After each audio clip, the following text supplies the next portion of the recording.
গল্প মেঘতির শহরে নাদিয়া সাউথ গল্পের দ্বিতীয় অংশ। বিকেলে বাড়িতে ফিরে রান্না সেরে সেই যে গুটিসুটি হয়ে শুয়ে আছে মুহতাসনিম, এখনও ওঠেনি। মিনা খালা ঘরের টুকিটাকি কাজ করছেন। মাঝে কয়েকবার মুহতাসনিম এর সাথে কথা বলেছেন। বেশি কোনো কথারই উত্তর দেয়নি মুহতাসনিম। হঠাৎ দরজায় ঠক ঠক শব্দ হয়। কপাল কুঞ্চিত করে জিজ্ঞেস করে মিনা খালা, কে? এই সময় সচরাচর কারো আসার কথা নয়। কলোনিতে পরিচিত যারা আছে ভোরবেলায় তাদের সাথে যদিও দেখা হয়, রাতে দেখা হবার সম্ভাবনা খুবই কম। সবাই কম বেশি কর্মজীবী, খোশগল্প করার সময় কারোরই নেই। দরজার ওপাশ থেকে যুবক বয়সের এক পুরুষালী কণ্ঠ জবাব দিল, আমি আতিক মোল্লা, আরমান মোল্লার ছেলে। দরজাটা একটু খুলুন দয়া করে। মিনা বেগম হন্তদন্ত হয়ে দরজা খুলতে চলে যায়। শোয়া থেকে উঠে বসে গায়ে উড়না জড়িয়ে নেয় মুহতাসনিম। বিষণ্ণ মুখটা শুকনো হয়ে আছে এখনো, আসার পর মুখে খানিকটা পানি ঝাপটা দিয়েছে কিনা সন্দেহ। দরজার সামনে মিনা বেগমের কণ্ঠস্বর শোনা যাচ্ছে, খুব বিনয়ের স্বরে বাহিরে দাঁড়িয়ে থাকা লোকটার সাথে কথা বলছে, বাবা ভিতরে আইসা বসো, বাহিরে দাঁড়ায় থাকলে কেমন দেখায়? ওপাশের কথা কানে আসে না মুহতাসনিমের। ঘড়িতে একবার চোখ বুলায়। রাত 10:15। ঘড়ি থেকে সামনে চোখ পড়তেই ঘরে এক যুবক ছেলেকে প্রবেশ করতে দেখে মুহতাসনিম। পেছনে মিনা খালা দাঁড়িয়ে, ঠোঁটে তার হাসি।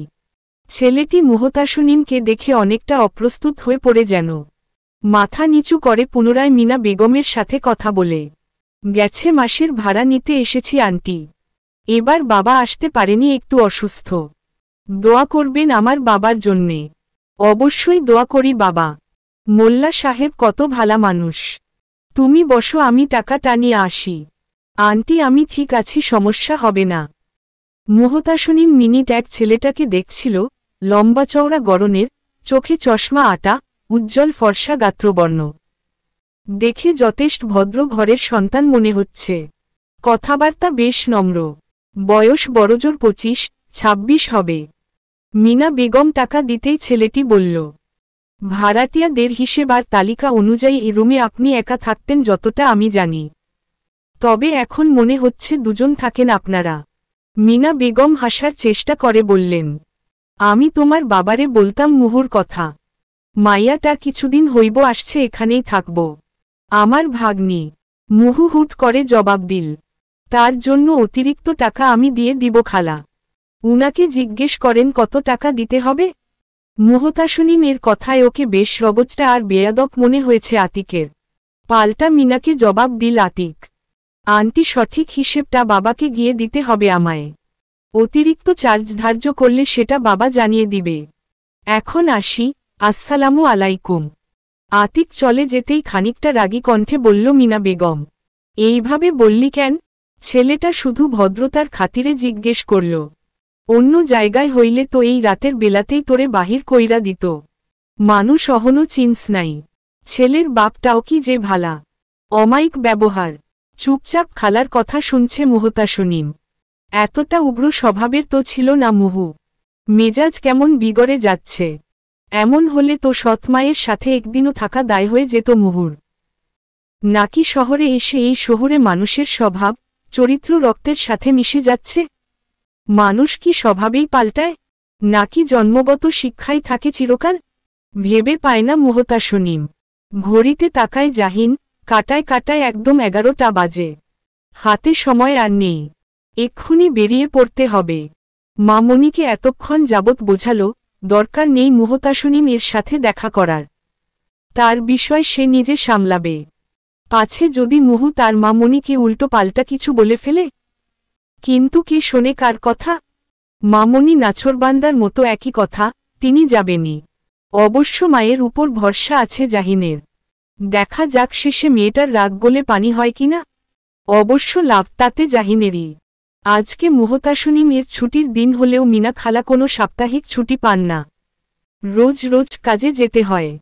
সকাল সকাল উঠে খাবার তৈরি করে মুহতাসনিম। অবশ্য মিনা বেগম কাজের গন্তব্যস্থানে গিয়ে সকালের নাস্তা সারেন। সকাল থেকে মুহতাসনিমকে বেশ ফুরফুরে মেজাজের লাগছে। কাল রাতে নিজেকে অনেক বুঝিয়েছে মুহু। অন্য কোনো লোকের জন্যে নিজের স্বভাব চরিত্র কেন পাল্টাবে মুহু? অযথা অন্যের কথা ধরে মন খারাপ করে থাকার কোনো মানে হয় না। মিনা খালা সকাল 9টার মধ্যেই কাজে চলে গেলেন। নবনী যেন মিনা বেগমের আশাতেই ছিলেন। রান্নার কাজ করছেন শায়লা বেগম, সাথে রীতা বেগম টুকিটাকি এগিয়ে দিচ্ছেন। সবার সামনে মিনার সাথে কথা বলা যাবে না। নবনী একবার মিনার উদ্দেশ্যে বললেন, মায়ের জন্য 1 কাপ লাল চা নিয়ে এসো তো মিনা আপা। শায়লা বেগম চা কাপে ঢালতে ঢালতে বললেন, এই তো চা রেডি নবনী, তুমি নিয়ে যাবে? নবনী হাসি নিয়ে বলল, আমার কাজ আছে, মিনাকে দিয়ে পাঠিয়ে দাও ভাবি। আচ্ছা। রুমে গিয়ে তৈরি হচ্ছে নবনী। মিনা বেগম চাটা রেহানা বেগমের রুমে রেখে টিপটিপ পায়ে নবনীর রুমে এলেন। এতক্ষণ মিনাও যেন ফাঁকফোকর খুঁজছিল কখন একটু নবনীকে একা পাবে। আয়নায় দাঁড়িয়ে মিনাকে দেখে ডেকে উঠল নবনী, কিছু বলবে মিনা আপা? দ্রুত পায়ে এগিয়ে আসে মিনা, আশপাশটা তাকিয়ে বলে, জাহিন সাহেবকে কালকে জিজ্ঞেস করেছিলেন কেন গেছিল কলোনিতে? নবনী জানত ঠিক এই প্রশ্নটা মিনা করবেই আজকে। মুহতাসনিমকে নিশ্চয়ই এ ব্যাপারে কিছু জিজ্ঞেস করেনি মিনা। হ্যাঁ জিজ্ঞেস করেছিলাম তো, মুহতাসনিম যে জাহিনের জামাকাপড়গুলো কেচে দিয়েছে তার জন্য এক্সট্রা টাকা দেওয়ার ছিল মনে হয়। তেমনটাই বলল। বললাম আমার কাছেও তো দিতে পারতি, তখন টাকাটা আমার হাতে দিয়ে বলল ঠিক আছে মামুনি তুমি দিয়ে দিও।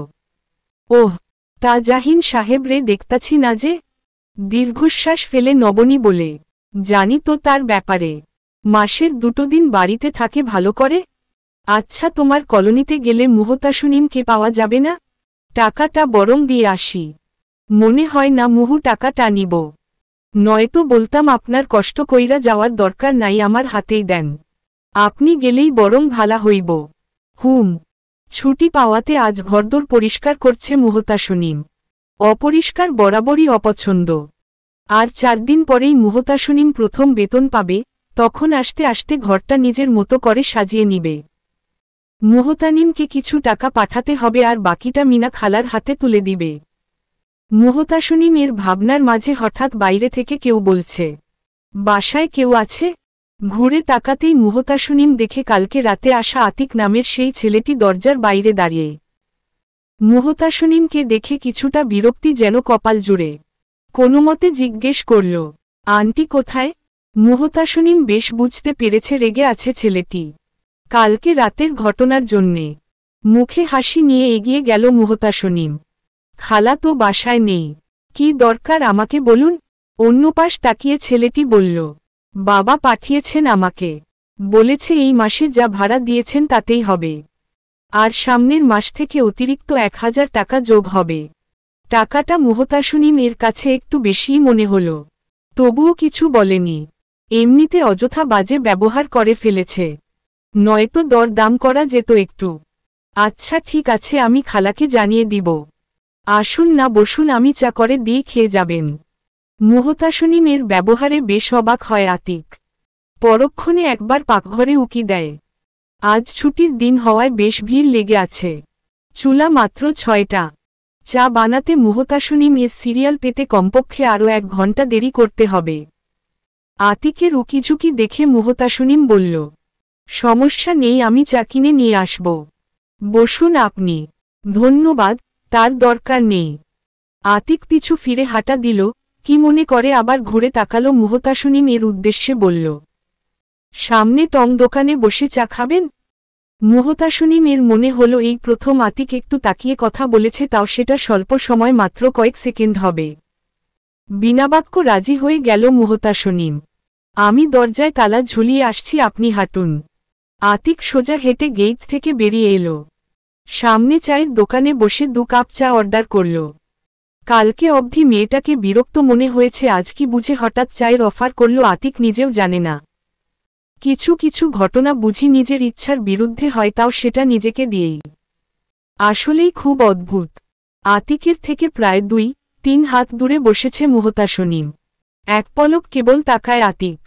সূর্যের আলো পড়ছে ঘটা করে, মেয়েটি যেন সূর্য রশ্মির মতো কিরণ ছড়াচ্ছে। গায়ের হলদা ভাবের জন্য মনে হয় এমন মনে হচ্ছে। মাথায় গোমটা টানা, সাধারণভাবে বসে আছে।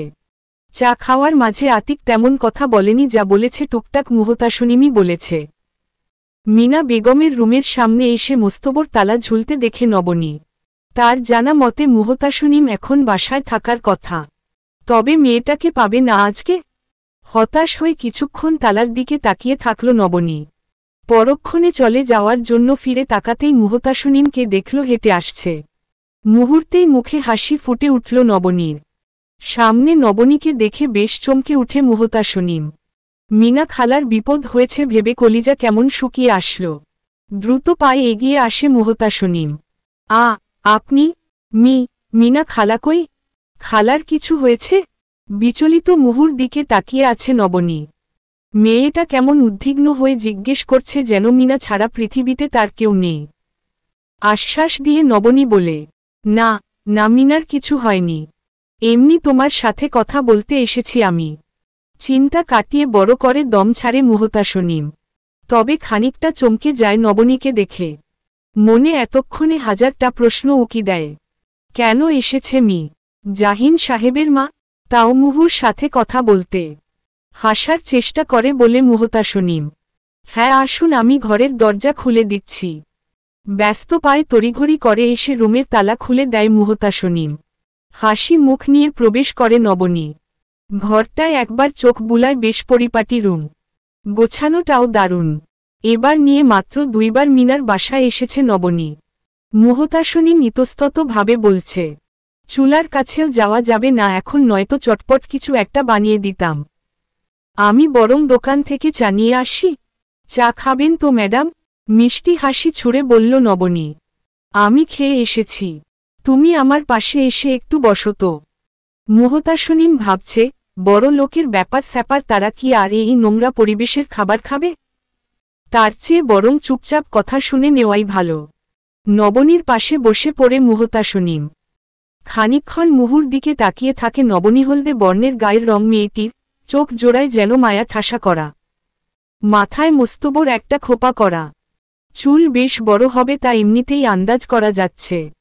নবনীর তাকানো দেখে নিজেকে কেমন অপ্রস্তুত লাগছে মুহতাসনিমের। নবনী চট করেই যেন বলল, আমার ছেলের উপর রেগে আছো? প্রশ্নটা শুনে বেশ চমকে যায় মুহতাসনিম। কি জবাব দিবে? এ কেমন প্রশ্ন ছুড়েছেন উনি? নবনী আবারও বলল, সেদিন তোমাকে যা নয় তাই বলল না? আমি বুঝতে পেরেছি তুমি রাগ করেছ। আমি জাহিনকে ইচ্ছে মতো বকে দিয়েছি। হাদারামটা তোমার কাছেও এসেছিল ক্ষমা চাইতে, তাই না? এত সহজে অপমান ভুলে ক্ষমা করা যায় নাকি? নবনীর কথা যত শুনছে ততই অবাক হচ্ছে মুহতাসনিম। ভদ্র মহিলার কথার প্রতিউত্তরে কি জবাব দেবে মুহতাসনিম ভেবে পায় না। তবে জাহিনের উপর চরম বিরক্ত। নিজের ভুল নিজে স্বীকার না করে মাকে পাঠিয়েছে। আসলে জাহিন একটু এরকমই, আমি তো ওর মাতাই, আমার চেয়ে ভালো কেউ বুঝে না ওকে। সহজে রাগে না, আর রাগ করলে খুব ভয়ানক পর্যায়ে চলে যায়। আমি তো আর সবটা জানি না, হয়তো কোনো কারণে জাহিনের মনে রাগ ছিল, নয়তো অযথা তোমার সাথে অমন ব্যবহার করার ছেলে আমার জাহিন নয়। মুহতাসনিম এর মুখটা চুপসে যায়। হন্য হয়ে মনে মনে খুঁজতে থাকে কি ভুল অন্যায় ছিল তার, যার কারণে লোকটা এত রাগ দেখালো সেদিন। মুহু হসপিটাল থেকে না বলে চলে আসায় বাকিটা আর মুহুর ছোট্ট মাথায় প্রবেশ করে না। মাথা কেমন ভনভন করতে থাকে। আমি বলছি না আমার ছেলেকে তুমি ক্ষমা করে দাও, শুধু বলবো জাহিন তোমায় কি বলতে চায় সেটা একবার শুনে দেখো, তারপর তোমার যা মনে হয় তাই করো। মুহতাসনিম ভাবছে, তার মতো একটা মেয়ের রাগে এই মা ছেলের কি আসে যায়? এত কেন উঠে পড়ে লেগেছে তারা? শুনো মুহতাসনিম, রাগ অভিমান মনে পুষে রাখা ঠিক নয়। এই অভিজ্ঞতা তোমায় ভবিষ্যতে ভালো কিছু করতে উৎসাহ দিবে এমন নয়। এখনও অনেক ছোট তুমি। আমি চাই না অযথা একটা তিক্ত অনুভূতি মনে পুষে রাখো। তোমার কাছে আমি আজ নাও আসতে পারতাম, তাতে আমার কিন্তু কিছুই যায় আসতো না, যা প্রভাব পড়ত তা তোমার মনে। এক মুহূর্তের জন্য মুহুর মনে হলো মিস নবনী তার মনের কথাগুলো শুনতে পাচ্ছেন। বেশ অদ্ভুত লাগল। না মানে আসলে আমি এসব কিছুই মনে রাখিনি। একটুখানি হেসে মিসেস নবনী বলে, যদি মনে নাই রাখতে তাহলে আমার জাহিনের কথা তুমি শুনতে। কি বলতে চেয়েছিল একটাবার না হয় শুনেই নিতে। যে যেমন ব্যবহার করবে তাকে তেমনটাই ফিরিয়ে দেওয়া বোকামি। তাহলে তো তার বৈশিষ্ট্য তোমার মাঝে বিদ্যমান। সবসময় ভালোটা ফিরিয়ে দেওয়ার চেষ্টা করবে। খারাপের বিনিময়ে হলেও ভালোটাই দিবে, তবেই না তোমার শিক্ষা, বংশের পরিচয় বলে দিবে। মুহতাসনিম চুপচাপ নবনীর কথা শুনছে। এমন একজন মহিলার ছেলে নিশ্চয়ই খারাপ শিক্ষা পাবে না। তবে মুহু কোথাও ভুল করল? মুহু তো এমন ছিল না।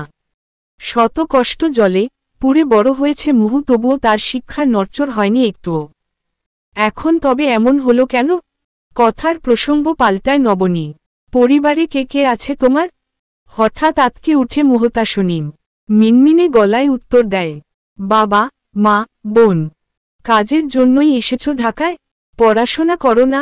মুহতাসনিম মাথা নাড়িয়ে না বলে উঠে দাঁড়ায় নবনী পরক্ষণে বলে, আমি মিনাকে বলেছি তুমি সেদিন জাহিনের কাপড় ধুয়ে দিয়েছ, তার জন্য এক্সট্রা কিছু টাকা দিতে এসেছি তোমায়।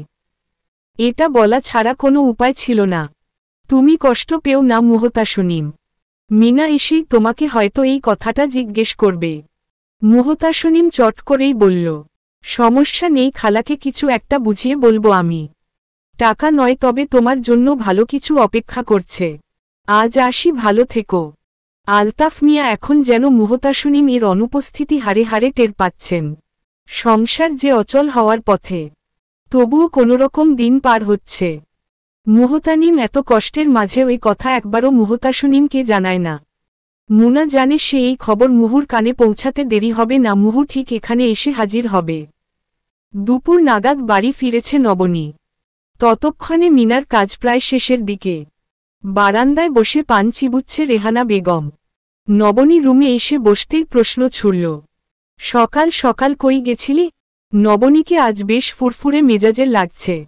মেয়েকে অনেক বছর পর এত হাসি খুশি দেখছে রেহানা বেগম। ক্রমেই তার আগ্রহ বাড়ছে মেয়ের এমন হাসির কারণ জানার। মিনা ততক্ষণে কাজ সেরে এসেছে। আপা আমি গেলাম, নবনী বলল। দাঁড়াও মিনা আপা। মিনা দাঁড়াতেই বলে, তুমি ঠিকই বলেছ মিনা, মুহতাসনিম টাকাটা নেয়নি। বেশ আত্মসম্মান আছে মেয়েটার বলতেই হয়। আমি বরং এর চেয়ে ভালো কিছু উপহার দিতে চাই তোমার ভাগ্নিকে। রেহানা বেগম সন্দিহান দৃষ্টিতে তাকিয়ে নবনীর কথা শুনছেন। এই মাসের ভাড়া চুকিয়ে তোমরা আমাদের বাড়িতে এসে উঠবে। ছাদের চিলেকোঠার রুমটা অযত্নে পড়ে আছে। আমি চাই তাতে মুহতাসনিম এর ছোঁয়া লাগুক। মিনা মনে মনে অনেক খুশি হলেও তা আড়াল করে বলে, কিন্তু আপা আমরা এখানে আসমু ভাবি। রেহানা বেগম পাশ থেকে বলেন, নবনী যখন কইতাছে আইসা পর, আর কারো কথা ভাবতে হইব না। পরশুই আয়। মিনা ছোট্ট করে আচ্ছা বলে চলে গেল। নবনী মায়ের কাছে এসে বসে চোখ জোড়া চিকচিক করছে কেমন। সব কথা মায়ের সাথে শেয়ার করে নবনী। অবশ্য দুই ভাবির সাথে তেমন একটা ফ্রি নয়। মা এবার বোধহয় জাহিনকে বিয়ে করাতে পারব। ভ্রু কুচকে বলে রেহানা বেগম, কি আবল তালো বোকতাছত তুই?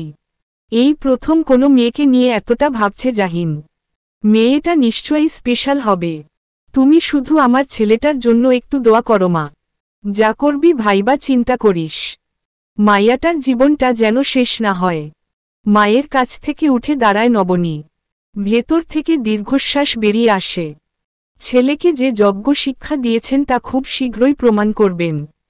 এক পাল্লায় সবাইকে মাপা যায় না, সেটা কেন জগতের বোকা মানুষগুলো বোঝে না। চিলেকোঠার রুমটা এখন অসম্ভব সুন্দর লাগছে। কি সুন্দর করে নিজের হাতে গুছিয়েছে মুহতাসনিম। মিনা খালা যখন এই চিলেকোঠার কথা বলল বিনা বাক্যে রাজি হয়ে যায় মুহতাসনিম। এই কলোনির থেকে তো ঢের ভালো। অন্তত লাইন ধরে আর কিছু করতে হবে না। তবে বাড়ির বাকি সদস্যরা শর্ত ছুঁড়েছে মিনার বেতন 1/3 কাটা যাবে। মিনা তাতে হাসিমুখে রাজি হয়ে যায়। দুদিন পর রিশান চলে যাবে জাপানে। বাড়িতে মোটামুটি মেহমানে ভরপুর। মুহতাসনিম সচরাচর নিচে ওদের রুমে একেবারেই যায় না। সকালে কাজে বেরোলে সেই বিকেলে ফেরে। বাড়িতে জাহিন নেই, এই জন্য সবারই মন ভার হয়ে আছে। রিশান চলে যাবে দুদিন পর, আর ঠিক তার পরদিনই জাহিন ফিরবে। অবশ্য সবাই অনেকবার জাহিনকে কল করেছে, প্রতিবার তার একই ওর ম্যানেজ করতে পারলে আসবে। ছাদের কার্নিশ ঘেঁষে রেলিং ধরে দাঁড়িয়ে আছে মুহতাসনিম। পুরো ছাদ জুড়ে তাদের ছোট্ট চিলেকোঠার আলো ছাড়া আর অবশিষ্ট কোনো আলো নেই। ঠান্ডা ঠান্ডা বাতাস বইছে বাহিরে। ছাদ থেকে ব্যস্ত নগরী বেশ ভালোভাবেই উপভোগ করা যায়। জীবন আজ তাকে কোথায় দাঁড় করিয়েছে তার হিসেব করছে মনে মনে। বেতন পেয়েছে, আরও দুদিন আগে কিছুটা টাকা মুহতানিমকে পাঠিয়েছে, আর কিছুটা নিজের কাছে রেখেছে। জাহিনের টাকাটা যে শোধ করতে বাকি এখনও। আপনি এখানে? চেনা কণ্ঠস্বর শুনতে পেয়ে কেমন কেঁপে উঠে মুহতাসনিম। ভাবনার জগৎ থেকে ছিটকে বেরিয়ে আসে। ঘুরে তাকাবার আগেই বুঝে ফেলে তার পেছনে ঠিককে দাঁড়িয়ে আছে। মুহু ভাবছে এটা আবার তার মনের ভ্রম নয় তো। মিস মুহু, এত রাতে আমাদের বাসার ছাদে আপনি কি করছেন? মুহূর্তেই ঘুরে তাকায় মুহতাসনিম। অফ হোয়াইট রঙের শার্ট পরে দাঁড়িয়ে আছে জাহিন। আবছা অন্ধকারে চোখ দুটো কেমন জ্বলছে। পকেটে এক হাত পুরে নিয়েছে। চোখে মুখে প্রশ্নের ছাপ। মুহতাসনিম একবার শুধু চিলেকোঠার দিকে আঙুল তাক করে দেখাল। মুহূর্তেই ওপাশে তাকায় জাহিন। মিনমিনে গলায় বলে মুহতাসনিম, আমি আর খালা ওই চিলেকোঠায় থাকি। রিশান আর আনান তক্ষুনি পিছু ডাকে জাহিনকে। বাতাসের তোড় বেড়েছে, ঠান্ডা মৃদু হাওয়া জানান দিচ্ছে যে কোনো সময় বৃষ্টিপাত ঘটিয়ে দিবে। ছোট ছোট পা ফেলে হেঁটে চলে যাচ্ছে মুহতাসনিম। সেকেন্ড দু এক তাকিয়েই আবার ভাইদের দিকে তাকায় জাহিন। ততক্ষণে রিশান আর আনান কাছে চলে এসেছে। আনান অবশ্য খেয়াল করেছে বিষয়টা, পরক্ষণে জাহিনকে ক্লিয়ার করতে বলল, চিনিসনি মেয়েটিকে? তাই তো, আরে আমাদের মিনা খালার ভাগ্নি। রিশানের ফোনে কল আসতেই খানিকটা দূরে সরে যায় রিশান। ব্যস্ত হাতে পকেট থেকে ফোন বের করে জাহিন। স্ক্রিনে আঙ্গুল চালিয়ে আনানের কথা অনেকটা তোয়াক্কা না করেই বলল, কি খবর, ব্যবসা কেমন সামলাচ্ছিস? হাত ঘড়িটায় একবার চোখ বুলায় আনান। ভাবভঙ্গি বলে দিচ্ছে কোথাও যাওয়ার তারা। আলহামদুলিল্লাহ ভালোই চলছে। বাবার সাথে ব্যবসাটা এবার আর অ্যাডজাস্ট রাখব না ভাবছি। নিজেই বড় করে ব্যবসাটা দাঁড় করাবো। তুই সাথে থাকলে কবেই হয়তো ব্যবসাটা দাঁড় করিয়ে ফেলতে পারতাম। ভেবে দেখ না জাহিন আরেকটা বার। ততক্ষণে রিশান এসেই জাহিনকে ঝাপটে ধরে। ব্রো, তুমি এসেছ তার জন্য যে আমি কত খুশি বলে বোঝাতে পারবো না। ভেবেছি তোমার সাথে বুঝি আর দেখা হলো না। কিভাবে ম্যানেজ করলে শুনি? জাহিনের ঠোঁটের কোণে মৃদু হাসি লেপ্টে আছে। ভাইয়ের খুশি আজ তাকে সত্যিই বিস্ময় করার মতো আনন্দানুভূতি দিচ্ছে। যাক, শেষ মুহূর্তে ভাইয়ের সাথে দেখা হয়েছে, এতে জাহিনের মনটাও বেশ শান্ত। কত কাঠখড় পুড়িয়ে এসেছে, তাও কেবল 3টে দিনের জন্য। দীর্ঘশ্বাস ফেলে জবাব দেয় জাহিন, ম্যানেজ করেছি যেভাবেই হোক, তবে পরবর্তীতে তার মাসুল তো অবশ্যই দিতে হবে রে। আনান পকেট থেকে সিগারেট বের করে ধরিয়ে মুখে পুরে বলে, এখন জাহিন এমন করছে তো দেখবি বিয়ের পর জাহিন বাড়ি থেকে এক পাও নড়াবে না। তাই বলছি আমার সাথে ব্যবসায় হাত লাগা আগেভাগেই। দীর্ঘশ্বাস ফেলে জাহিন। বিয়ে শব্দটা আপাতত মাথায় না প্রবেশ করালেও চলবে। কথার প্রসঙ্গ পাল্টে বলে, এসব খাওয়া কবে ছাড়বি তুই? কতবার বলবো স্বাস্থ্যের জন্য একদম ভালো না। কথা তোয়াক্কা না করে বলে আনান, তুই ডাক্তার তাই মন্দ দিকটা পুরোই জানিস, আমি জানি না, তাই এসব স্বাস্থ্যর চিন্তা আমার নেই। খাওয়া লাগে ভাই, নয়তো মাইন্ড ফ্রেশ হয় না। রিশান কথা কেড়ে নিয়ে বলল, ভাই আসলেই এইবার ছাড়ো এসব খাওয়া। আনান ধোয়া ছেড়ে বলে, ওই ভূতের মুখে দেখছি রাম রাম। তুই আগে ছাড় না, পরে অন্যকে বলিস। মুখটা কাচুমাচু ভঙ্গিমা নিয়ে বলে রিশান, আমি তো ছেড়েই দিয়েছি প্রায়। সারাদিনে ওই একটা দুটো হয় আর কি, তবে এই তোমার কাসাম সে ভাই, বাইরের কান্ট্রিতে গিয়ে ফুল্লি ছেড়ে দিব। হঠাৎ পেছনে থেকে ডাক আসে। নবনী রিশানের নাম ধরে ডাকে। রিশান দৌড়ে যেতেই বলে, তোর মা ডাকছে রিশু, তোর কিছু নেওয়া বাকি আছে কিনা চেক কর গিয়ে। আর তো 2-3 ঘন্টা বাকি আছে।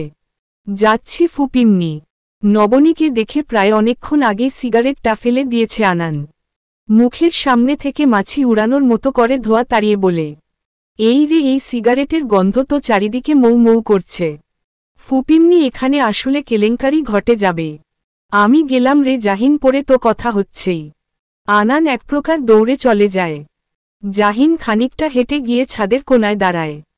এই সিগারেটের প্রসঙ্গ ধরেই মুহুর সাথে প্রথম দেখা জাহিনের। বৃষ্টিতে সাদা জামা পরিহিতা এলোকেশী সেই রমণী, যা আজও স্বপ্নে এসে ধরা দেয় জাহিনের। বাকি রাতটুকু যে আর ঘুম হয় না তখন। সেই স্বপ্নটার কি আজীবন নীরব রজনী সাক্ষী থাকবে? কাঁধে কারো হাত পেয়ে চমকে উঠে জাহিন। মায়ের শরীরের চেনা সেই তীব্র ঘ্রাণটা নাকে এসে ধাক্কা খায়। হাসি মুখ নিয়ে ঘুরে তাকায় জাহিন। কিরে বাবা, আসার পর সেই যে একবার দেখা করলি আর দেখা করলি না কেন? এতটা পথ জার্নি করে এসেছিস, কিছু খাসনি, নিচে চল খাবি। রিশানকে দিয়ে এসেই না হয় খাবো মামুনি, এখন খেতে ইচ্ছে করছে না। ছেলের ইচ্ছার বিরুদ্ধে কখনো জোর করেনি নবনী, আজও তার ব্যতিক্রম করলেন না। মৃদু হেসে আচ্ছা বলে নবনী। চোখটা হঠাৎ করেই চিলেকোঠার রুমটার দিকে থমকে যায় নবনীর। রাত ভালোই বেড়েছে, তবুও ওই ছোট্ট রুমটায় টিমটিম করে আলো জ্বলছে। জানালা খোলা, তবে পর্দা টানা। বাতাসে বেগতিকভাবে পর্দা দুটো দুলছে। মেয়েটা এখনো ঘুমোয়নি? মায়ের কথায় পাশ ফিরে তাকায় জাহিন। কিছু বলছো মামুনি? ছেলের দিকে পুনরায় তাকায় নবনী। পরক্ষণে বলে, ওই যে চিলেকোঠার রুমটা তোর মিনা খালাকে দিয়েছি, তোকে বলতে মনে ছিল না। দূরে দৃষ্টি রাখে জাহিন। মায়ের কথার সাথে সমত জানিয়ে বলে, হ্যাঁ ভালো করেছ। হ্যাঁ, কলোনিতে কি কষ্ট করত ভাগ্নিটাকে নিয়ে। মেয়েটি সত্যি কি লক্ষ্মী রে। আমি কথা বলেছিলাম তোর ব্যাপারটা নিয়ে। জাহিন কিছুটা রাগ নিয়েই বলে, তোমায় বারণ করেছিলাম না মামুনি? কি দরকার ছিল? দরকার অবশ্যই ছিল। মনে হয় না মেয়েটি আর রেগে আছে। তুই একটু কথা বলে দেখতে পারিস। সাইডের জানালা খুলে দিয়ে বৃষ্টির অপেক্ষায় আছে মুহতাসনিম। রাতের বৃষ্টি খুব টানে মুহুকে। প্রায় বেশিরভাগ মানুষই রাতের বৃষ্টি বিলাসী, আর মুহু ঠিক তার উল্টো। জানালার বাইরে হাত ছড়িয়ে বসে আছে মুহতাসনিম।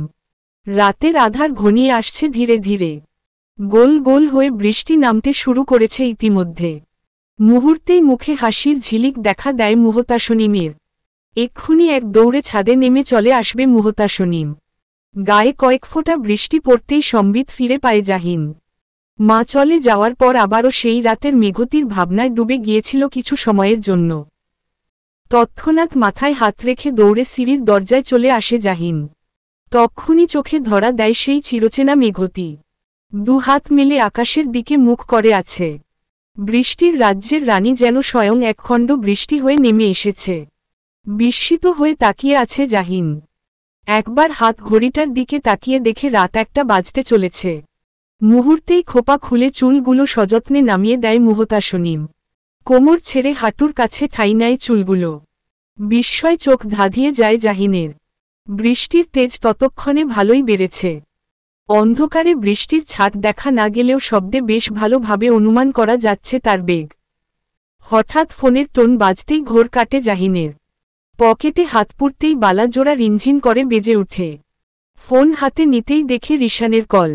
বল, এই তো মিনিট 10-এর মধ্যে বের হব ব্রো। জলদি নিচে আসো তো। নাকি আবার বৃষ্টিতে ভিজছ? ছোট্ট করে জবাব দিল জাহিন। আসছি। ফোনটা রেখে পুনরায় আগের জায়গায় দৃষ্টি দেয় জাহিন। বিন্দু মাত্রও ইচ্ছে করছে না নিচে যেতে। কোনো এক অদ্ভুত মোহ চোখ দুটোকে আটকে দিয়েছে যেন। সম্ভব হলে এখানেই আজ সময়টাকে থমকে দিত জাহিন। সত্যি কি সময় থমকে দেওয়া সম্ভব? কেমন উদ্ভট চিন্তা ভর করে মাথায়। রিশানকে এয়ারপোর্টে রেখে জাহিনদের ফিরতে ফিরতে একদম ভোর হয়ে গেছে। বৃষ্টি ততক্ষণে অনেকটা কমে গেছে। ইলশেগুড়ির মতো কিছুটা বৃষ্টি এখনো পড়ছে। আকাশটা এখনো ঘোলাটে আর গুমোট হয়ে আছে। হালকা শীত শীত অনুভূত হচ্ছে। বাসায় ফিরে হাতমুখ ধুয়ে কিছুটা খেয়ে নেয় জাহিন। পরক্ষণে রুমে এসে ড্রয়ার থেকে চাদর নিয়ে গায়ে জড়িয়ে শুয়ে পড়ে। চোখ দুটো ঘুমে কেমন নিভে যাচ্ছে। মনে হচ্ছে বহু দিন পর চিন্তামুক্ত হয়ে বিছানায় গা এলিয়েছে জাহিন। তন্দ্রার অথই সমুদ্রে মুহূর্তেই তলিয়ে যায়।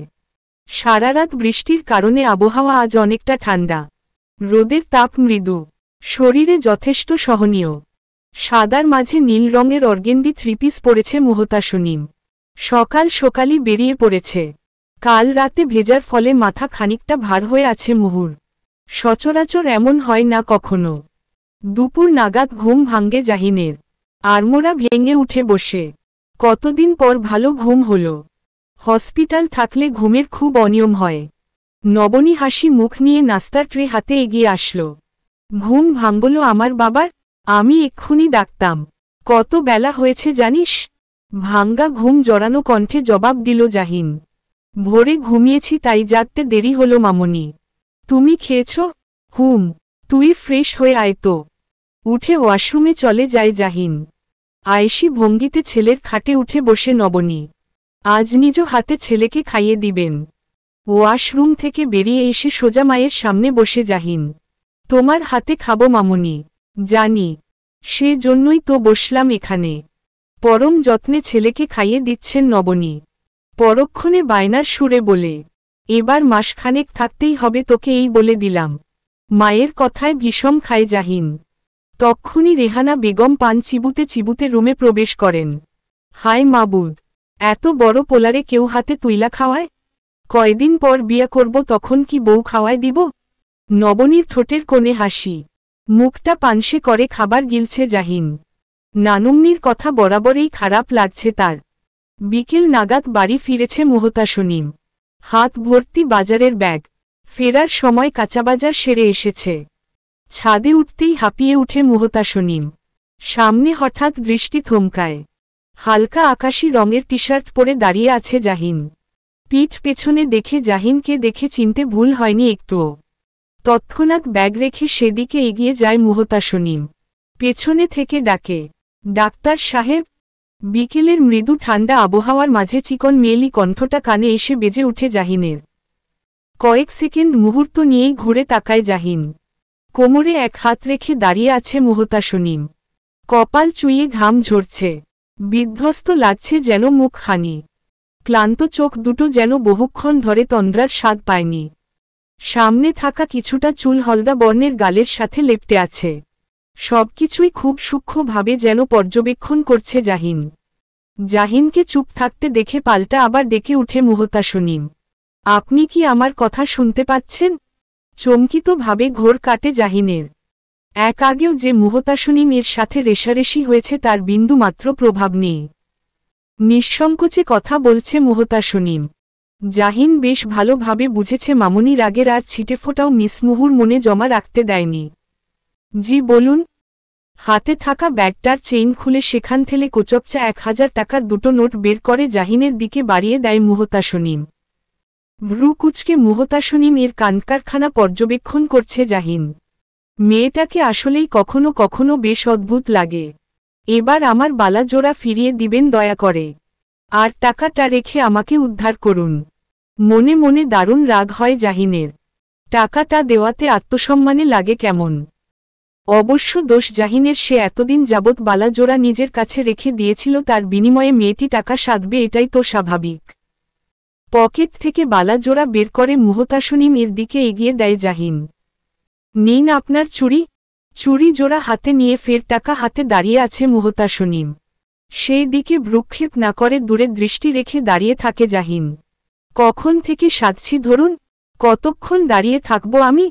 রাগটা কোনোরকম গিলে নেয় জাহিন। পরক্ষণে বলে, লাগবে না, ওটা আপনার কাছেই রেখে দিন। ভ্রু কুচকে জবাব দেয় মুহতাসনিম। আমি ঋণ রাখতে পছন্দ করি না। আর যদি বলেন টাকাটা আপনার লাগবে না, তাহলে বলবো কারো দয়া আমি চাই না। বাকি আর কথা বাড়ায় না জাহিন, অপর পাশ তাকিয়েই টাকাটা হাতে নেয়। পরক্ষণে স্থান ত্যাগ করে মুহতাসনিম। কি ভেবে ফের পিছু একবার তাকায় জাহিন। বাজারের ব্যাগ হাতে নিঃশব্দে হেঁটে চিলেকোঠার রুমটায় চলে যায় মুহতাসনিম। রাতে একসাথে খেতে বসেছে সবাই। রিশানের অনুপস্থিতিতে সবার মন খানিকটা ভার। খাওয়ার মাঝে আনানের বিয়ে নিয়ে কথা ওঠে। রেহানা বেগম বলেন, জাহিনের বিয়ার আশায় থাকলে নাতবউ আর দেখা লাগব না। আপাতত আনানের বউটাই দেখে চোখ শান্তি করি। জাফর সাহেব খাওয়ার মাঝে বললেন, আমার বন্ধুর মেয়ে। আমি দেখেছি কয়েকবার। দেখতে শুনতে ভালোই। মনে হয় না আনান অমত করবে। আনান চুপচাপ খাচ্ছে। জাহিনের মুখে খানিক দুষ্টু হাসি। নবনী বলেই ফেলল, বাহ, এতদূর শুধু আমরাই দেখলাম না? শায়লা বেগম পাশ থেকে বলল, না নবনী, আমিও এখনো দেখিনি, কাল সবাই মিলে দেখে আসব। তাহলে তো বেশ ভালো। আমার জাহিনও আছে এখন, সেও যেতে পারবে। খাওয়া পর্ব শেষ হতেই জাহিন ছুটে গেল আনানের রুমে। পেছনে থেকে আটকে বলল, ওই শালা দাঁড়া। তলে তলে সব পাকিয়ে বসে আছিস দেখছি। লাভ কেস তা তো বেশ বুঝতে পারছি, বাকিটা বল এবার। আনান খানিকটা অবাক হয়ে বলে, এসব ব্যাপারে তুই ইন্টারেস্ট? সিরিয়াসলি জাহিন, কাহিনী বল। আমি অন্যের তাই ইন্টারেস্ট বুঝলি? বলেই শব্দ করে হেসে ওঠে। ওই আর কি, তোর হবু ভাবির নাম রাফসা। একটু আধটু চিনি এই যা। একটু আধটু? হুম, ভালো ভালো। আরে পরিচয় মাত্র কয়েকটা দিনের বুঝলি। এর মধ্যেই বাবা হয়তো কিছু টের পেয়েছে, অমনি রাফসার বাবার কাছে প্রস্তাব দিয়ে দিয়েছে। ব্যাস, বাকিটা তো জানিসই। হুম বুঝলাম, কিন্তু রিশানটা শুনলে কষ্ট পাবে রে। রিশু জানে, সব গোড়ার প্যাচ আমাদের রিশুই রে। বাহ, মাঝে বাদ শুধু আমি? তুই তো বাসায় থাকিসই না, ফোনে কি আর এসব গুছিয়ে বলা যায়? পেছনে থেকে নবনী বলে, জাহিন তুই এখানে? তোর রুমে গিয়ে পেলাম না তোকে। আসছি মামুনি, তুমি যাও। হুম। জাহিন রুমে আসতেই দেখে নবনী আগে থেকে দাঁড়িয়ে আছে। জাহিনকে দেখে হাসিমুখে বলে, জাহিন পারলে কিছু টাকা আমার হাতে দিস। কালকে আনানের বউকে তো খালি হাতে দেখতে পারবো না। তুমি এভাবে বলছো কেন মামুনি? আমি কার জন্যে টাকা ইনকাম করি?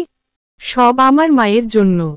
পকেটে হাত রাখে জাহিন। বিকেলে মুহুর দেওয়া টাকাটা হাতে নিতেই পরক্ষণে আবার টাকাটা পকেটে রেখে দেয়। এগিয়ে গিয়ে ওয়ালেট থেকে টাকা নিয়ে মামুনির হাতে দেয়। এতে হবে মামুনি? হুম যথেষ্ট। নবনী চলে যেতে গিয়েও থেমে যায়। পরক্ষণে বলে, আনানের বিয়ের কথা শুনে বাড়িতে সবাই খুব খুশি না রে জাহিন? মায়ের কথার ধরন বুঝতে পেরে বলে জাহিন, হওয়াটা স্বাভাবিক মামুনি। আনান এই বাড়ির ছেলে, তার উপর বড় ছেলে, আনন্দ হবার কথাই। জাহিনের কথায় কলিজা কেঁপে উঠে নবনীর। ছেলে তার কতটা কষ্ট নিয়ে সরল উক্তিতে কথাটা বলে দিল। আর এক মুহূর্ত দেরি না করে বেরিয়ে যায় নবনী। 2 কদম হেঁটে বেকনিতে চলে আসে জাহিন। নিস্তব্ধ রাতের বুকে খণ্ড খণ্ড হয়ে আলো দিচ্ছে মিটিমিটি তারারা। পাশেই মস্ত চাঁদটা একাই যেন রাতের বুকে সিংহভাগ জায়গা দখল করে আছে। মায়ের কষ্টের মুখখানা বড্ড যন্ত্রণা দেয় জাহিনকে। যেদিন মায়ের হাত ধরে চিরজীবনের মতো নানু বাসায় এসে উঠেছে সেদিন থেকেই মনে মনে অনেক কিছুর হিসেব কষে নিয়েছে। মাকে নিয়ে আপন ভুবনে নিজের ছোট্ট শহর টানিয়েই বাঁচতে চায় জাহিন।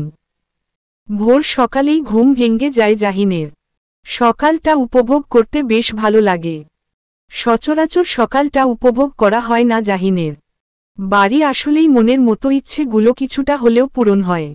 নিজেই রান্নাঘরে গিয়ে 1 মগ কফি বানিয়ে নেয় জাহিন। পরক্ষণে খোলা বারান্দায় দাঁড়িয়ে কফিতে চুমুক দিয়ে প্রকৃতি উপভোগে মত্ত হয়। পাশে চোখ পড়তেই দেখে বেলকনির গাছগুলো কেমন নিষ্প্রাণ লাগছে। গাছে কিছুটা পানি দেয়। পরক্ষণে হাতে একটা বই নিয়ে বিছানায় চলে আসে। ঘড়িতে চোখ বুলায় মুহতাসনিম। সকাল 10টা বেজে গেছে। তড়িঘড়ি করে তৈরি হয়ে নেয় মুহতাসনিম। আজকে একটু দেরি হয়ে যায়। নিচে রাস্তায় এসে রিকশার জন্য দাঁড়িয়ে আছে মুহতাসনিম।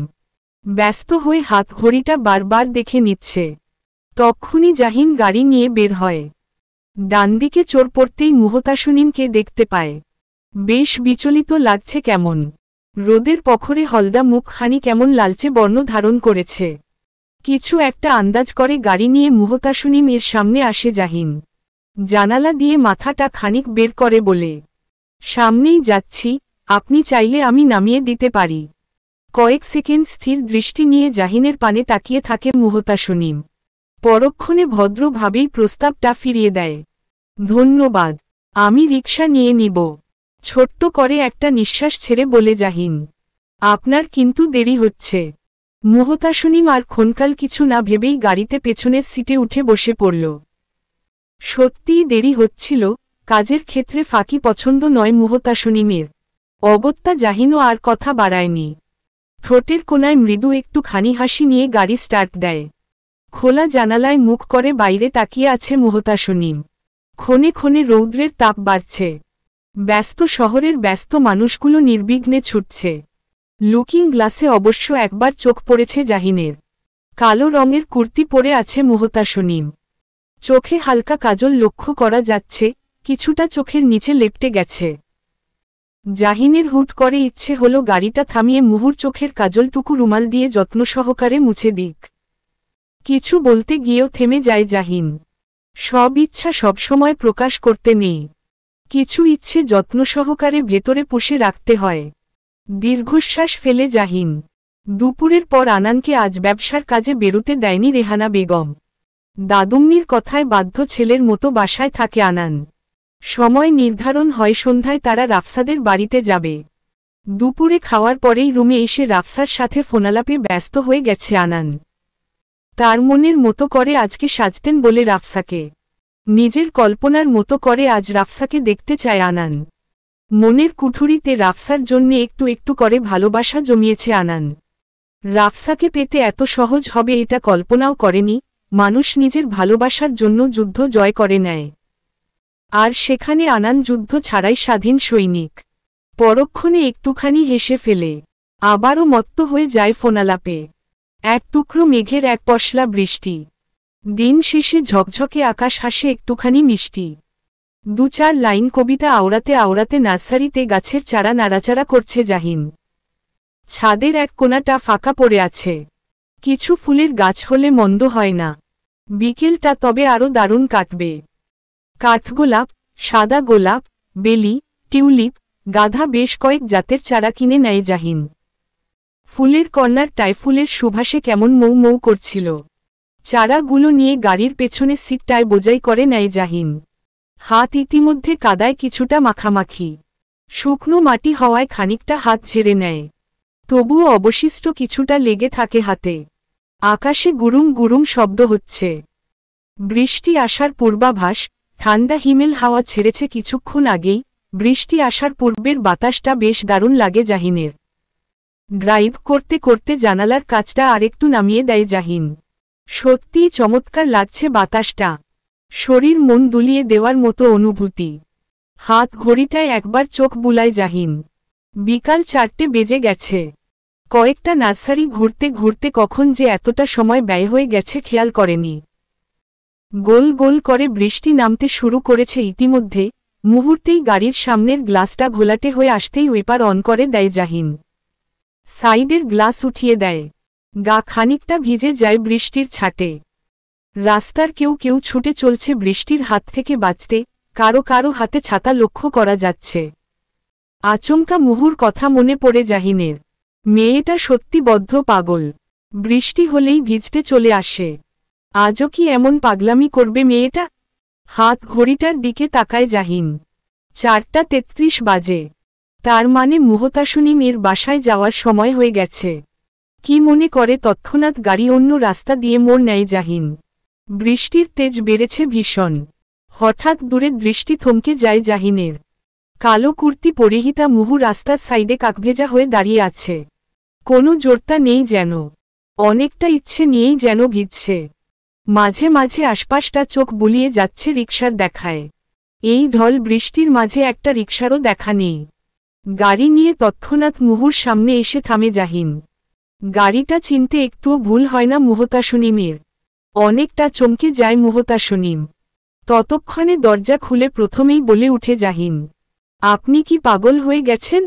এভাবে ভিজছেন কেন? মুহতাসুনিমের ঠোঁট মৃদু কাঁপছে। বেশ ঠান্ডা অনুভূত হচ্ছে। গালের সাথে ভোজা চুল লেপ্টে আছে। চোখের কাজল ঘেটে একাকার।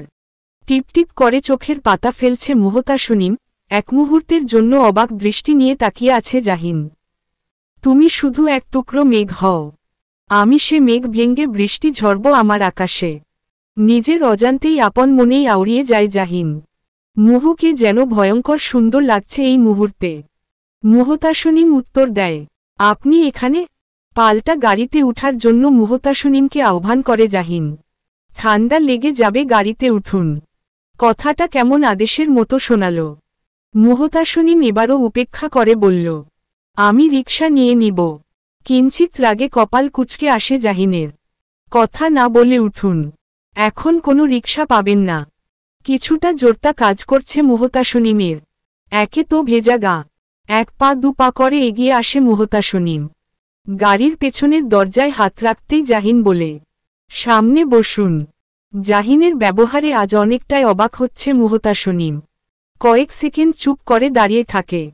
কিছু আন্দাজ করতে পেরে নরম সুরে বলে জাহিন, পেছনে জায়গা নেই মিস মুহু। পরক্ষণে ফ্রন্ট সিটে এসে বসে পড়ে মুহতাসুনিম। মাথা ঘুরিয়ে একবার পেছনে তাকায়। গাছগুলো দেখে যেন আরও খানিকটা চমকে যায়। মুচকি হেসে ড্রাইভ করতে করতে বলে জাহিন, আমার কথা বিশ্বাস হলো না, তাই পেছনে একবার দেখে নিলেন? মুহতাসুনিম খানিকটা লজ্জা পেল। হাসার চেষ্টা করে বলল, না, মানে আমি ভেবেছি হয়তো পেছনে কেউ বসেছে। আচ্ছা। এক হাতে পকেট থেকে রুমাল বের করে জাহিন। মুহুর দিকে বাড়িয়ে বলে, মাথাটা একটু মুছে নিন, নয়তো মাথা ভার হয়ে থাকবে পড়ে। চট করে মুহুর মনে পড়ে, কাল রাতে ভেজার পর ভালো করে মাথা মুছেনি মুহতাসুনিম, তাই সকালে মাথাটা এমন ভার ছিল। কি ভাবছেন ধরুন? রুমাল নিতেই জাহিনের হাতের পানে দৃষ্টি থমকে যায় মুহতাসুনিমের। শুকনো কাদা লেগে আছে খানিক। আপনার হাতে তো কাদা লেগে আছে। নিজের হাতের দিকে একবার তাকায় জাহিন। ওহ, আপনি খেয়াল করেছেন? হ্যাঁ, স্পষ্ট দেখা যাচ্ছে হাতে। সামনে থেকে টিস্যু নিয়ে এক হাতে মুছার চেষ্টা করতে করতে বলে জাহিন, সব কিছু খেয়াল করলেও অনেক সময় বলা যায় না। পরক্ষণে মনে মনে বলে, এই যে আপনার ঘেটে যাওয়া কাজলটুকু আমি কখন থেকে সূক্ষ্মভাবে খেয়াল করেছি, অথচ বলতে পারছি না কেমন। আসলে আপনার চোখে ঘেটে যাওয়া কাজলটুকুই সুন্দর লাগছে মিস মুহু। ভীষণ সুন্দর লাগছে, ভীষণ। আমার ভাষায় হয়তো আমি সেটা কখনোই প্রকাশ করতে পারবো না।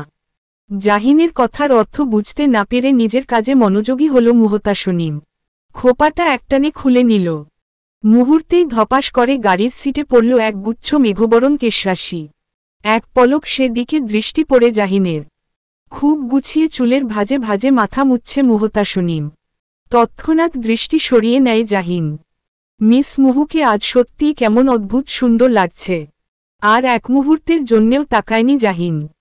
চুল মোছা হয়ে গেলে রুমালটা দিতে গিয়েও দেয়নি মুহতাসুনিম। ভেবে রেখেছে একেবারে ধুয়েই না হয় দিবে। সূর্য ডুবে গিয়ে সন্ধ্যার প্রস্তুতি নিচ্ছে আকাশ। বৃষ্টি শেষে আকাশটা কেমন অন্ধকারে ঢেকে গেছে। বাড়ির সবাই তৈরি হয়ে আছে রাফসাদের বাড়িতে যাবে। জাহিনকে পেয়ে অবশ্য আনান বেশ খুশি। বাড়ির বেশিরভাগ অকেশনে ভাইকে পাওয়া যায় না। আজ কাকতালীয়ভাবেই যেন পাওয়া হয়ে গেল। একে একে সবাই বের হয়ে গাড়িতে উঠেছে। দুটো গাড়ি নিয়েছে। একটা গাড়িতে শুধু আনান আর জাহিন উঠেছে, আরেকটা গাড়িতে বাড়ির বড় সদস্যরা। গাড়ি স্টার্ট দেওয়ার পূর্বে ছাদের দিকে দৃষ্টি থমকে যায় জাহিনের। কফির মগ হাতে খোলা চুলে দাঁড়িয়ে আছে মুহতাসুনিম। সন্ধ্যার শেষ আলোয় যেন এক মায়াবতী দাঁড়িয়ে। মুহুর দিকে তাকালে ক্রমেই যেন মায়ে জড়িয়ে যায় জাহিন। কি অদ্ভুত টান! কিরে, গাড়ি স্টার্ট দিচ্ছিস না যে? বাবাদের গাড়ি তো এগিয়ে চলল। আনানের কথায় ঘোর কাটতেই গাড়ি স্টার্ট দেয় জাহিন। রাফসার বাবা আগেই সদর দরজায় দাঁড়িয়ে আছেন। যত্ন সহকারে সবাইকে সাদরে গ্রহণ করলেন তিনি। মহিলারা সব ভেতরের রুমে চলে গেছেন।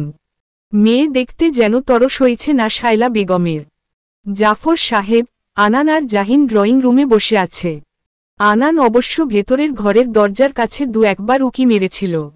পরমুহূর্তে জাহিনের কানে কানে বলছে, নার্ভাস ফিল হচ্ছে খুব। জাহিন পাল্টা বলে, এখানে নার্ভাস হওয়ার কি আছে? তুই তো রাফসাকে আগে থেকেই চিনিস। কাকে কি বলি, তুই এসব কোনোদিন বুঝবি না। মনির সাহেব ইতিমধ্যে কাজের লোকদের দিয়ে খাবার আনা নেওয়ার ব্যবস্থা করছেন। আফজাল সাহেব বললেন, এসব পরেও আনা যাবে, তুই এখানে বস, কথা বলি।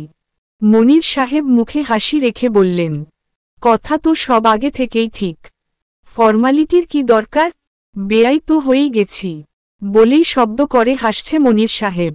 তাল মিলিয়ে আফজাল সাহেবও হাসছে। জাহিন বুঝতে পারছে আনানের এখানে তাদের কথায় অস্বস্তি লাগছে।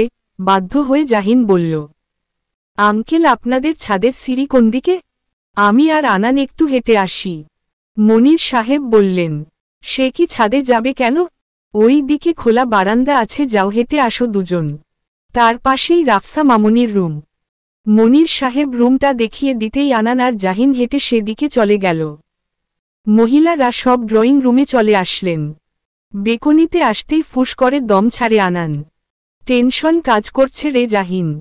একটা সিগারেট হলে মন্দ হতো না এখন। টেনশন এক মুহূর্তেই ফিনিশ। আনানের পেছনে চোখ পড়তেই জাহিন ইশারায় বলল, পেছনেরটা কি আমাদের ভাবি? কি? পেছনে তাকা একবার। আনান ঘুরে তাকাতেই ছোট্ট একটা ঢোক গিলে নেয়। রাফসা শুনে নিয়েছে নাকি তার কথা? তাহলে কপালে শনি আছে। মানে তুমি কখন এলে রাফু? মাত্রই এলাম। বাবা খবর পাঠিয়েছে তুরিমি এখানে। আনান বুঝতে পেরেছে তার মানে রাফসা কিছু শোনেনি। জাহিনকে সালাম জানায় রাফসা। হাসিমুখে উত্তর দেয় জাহিন। পরক্ষণে রাফসা বলে, আপনার ভাইয়াকে একটু নিয়ে যেতে পারি ভাইয়া? জাহিন অবাক হয়ে রাফসার কথা শুনছে। ভাবছে কি বেহা মেয়ে রে বাবা। অবাকটা লুকিয়ে বলে, আপনার জিনিস আপনি নিবেন এতে অন্যের পারমিশন লাগে? আনানকে দেখে বোঝা যাচ্ছে খানিকটা লজ্জা পেয়েছে বেচারা। রাফসা হাসি মুখে আনানের হাত ধরে টেনে নিয়ে যায়। রাফসার রুমে আসতেই আনান বলে, জাহিনের সামনে এভাবে বললে কেন? কি ভাববে এখন জাহিন? এমনিতে জাহিন এসব সম্পর্ক মন থেকে মানতে পারে না। দাঁত কিরমির করে বলে রাফসা, রাখো তোমার ভাইয়ের কথা। তোমাকে তো একাকী ডেকেছি সিগারেট খাইয়ে তোমার টেনশন দূর করব বলে। শুকনো ঢোক গিলে আনান। গলা শুকিয়ে কাঠ হয়ে চৌচির হওয়ার পথে। কপালে বিন্দু বিন্দু ঘাম জমা হয়েছে আনানের। তুমি শুনে নিয়েছ রাফু? খোলা বেকনিতে আকাশের পানে মুখ করে দাঁড়িয়ে আছে জাহিন। দমবন্ধ কর পরিস্থিতি লাগছে। মাথায় উদ্ভট চিন্তা ঘুরছে, আদৌ আনান আর রাফসা কি জীবনের শেষ মুহূর্ত পর্যন্ত একসাথে থাকতে পারবে? পরিস্থিতি বিষিয়ে দিবে না তো জীবনকে? বাকি আর উদ্ভট কিছু ভাবতে পারে না জাহিন। কারো ডাকে ঘোর কাটে জাহিনের। হাই! ঘুরে তাকায় জাহিন। ওয়েস্টার্ন ড্রেসে এক মেয়ে দাঁড়িয়ে আছে। মুখে হাসি লেগে আছে তার। আমি রাফসা আপুর কাজিন শিমিন। আপনি? জাহিন ছোট্ট করে বলল। জাহিন। পরক্ষণে ডাক আসলো ড্রয়িং রুম থেকে। সবাই একসাথে উপস্থিত হলো ড্রয়িং রুমে। কথা বড়রা আগেই শেষ করে নিয়েছে। জাফর সাহেব অবশ্য রাফসাকে রিং পরিয়ে যেতে চেয়েছিলেন। শেষে সিদ্ধান্ত হয়েছে সামনের সপ্তাহে আনুষ্ঠানিকভাবে বাগদান হবে। শিমিন অনেকবার জাহিনের পাশ ঘেঁষতে চেয়েছে, জাহিন যথাসম্ভব এড়িয়ে গেছে। সিমিনের জন্য বেশ বিরক্তি ধরে গিয়েছিল জাহিনের। বিদায় বেলা সবার অগোচরে জাহিনের পকেটে ছোট্ট একটা কাগজ গুজে দিয়েছিল শিমিন। সেটা বাইরে এসেই মুচড়ে ফেলে দিয়েছে জাহিন।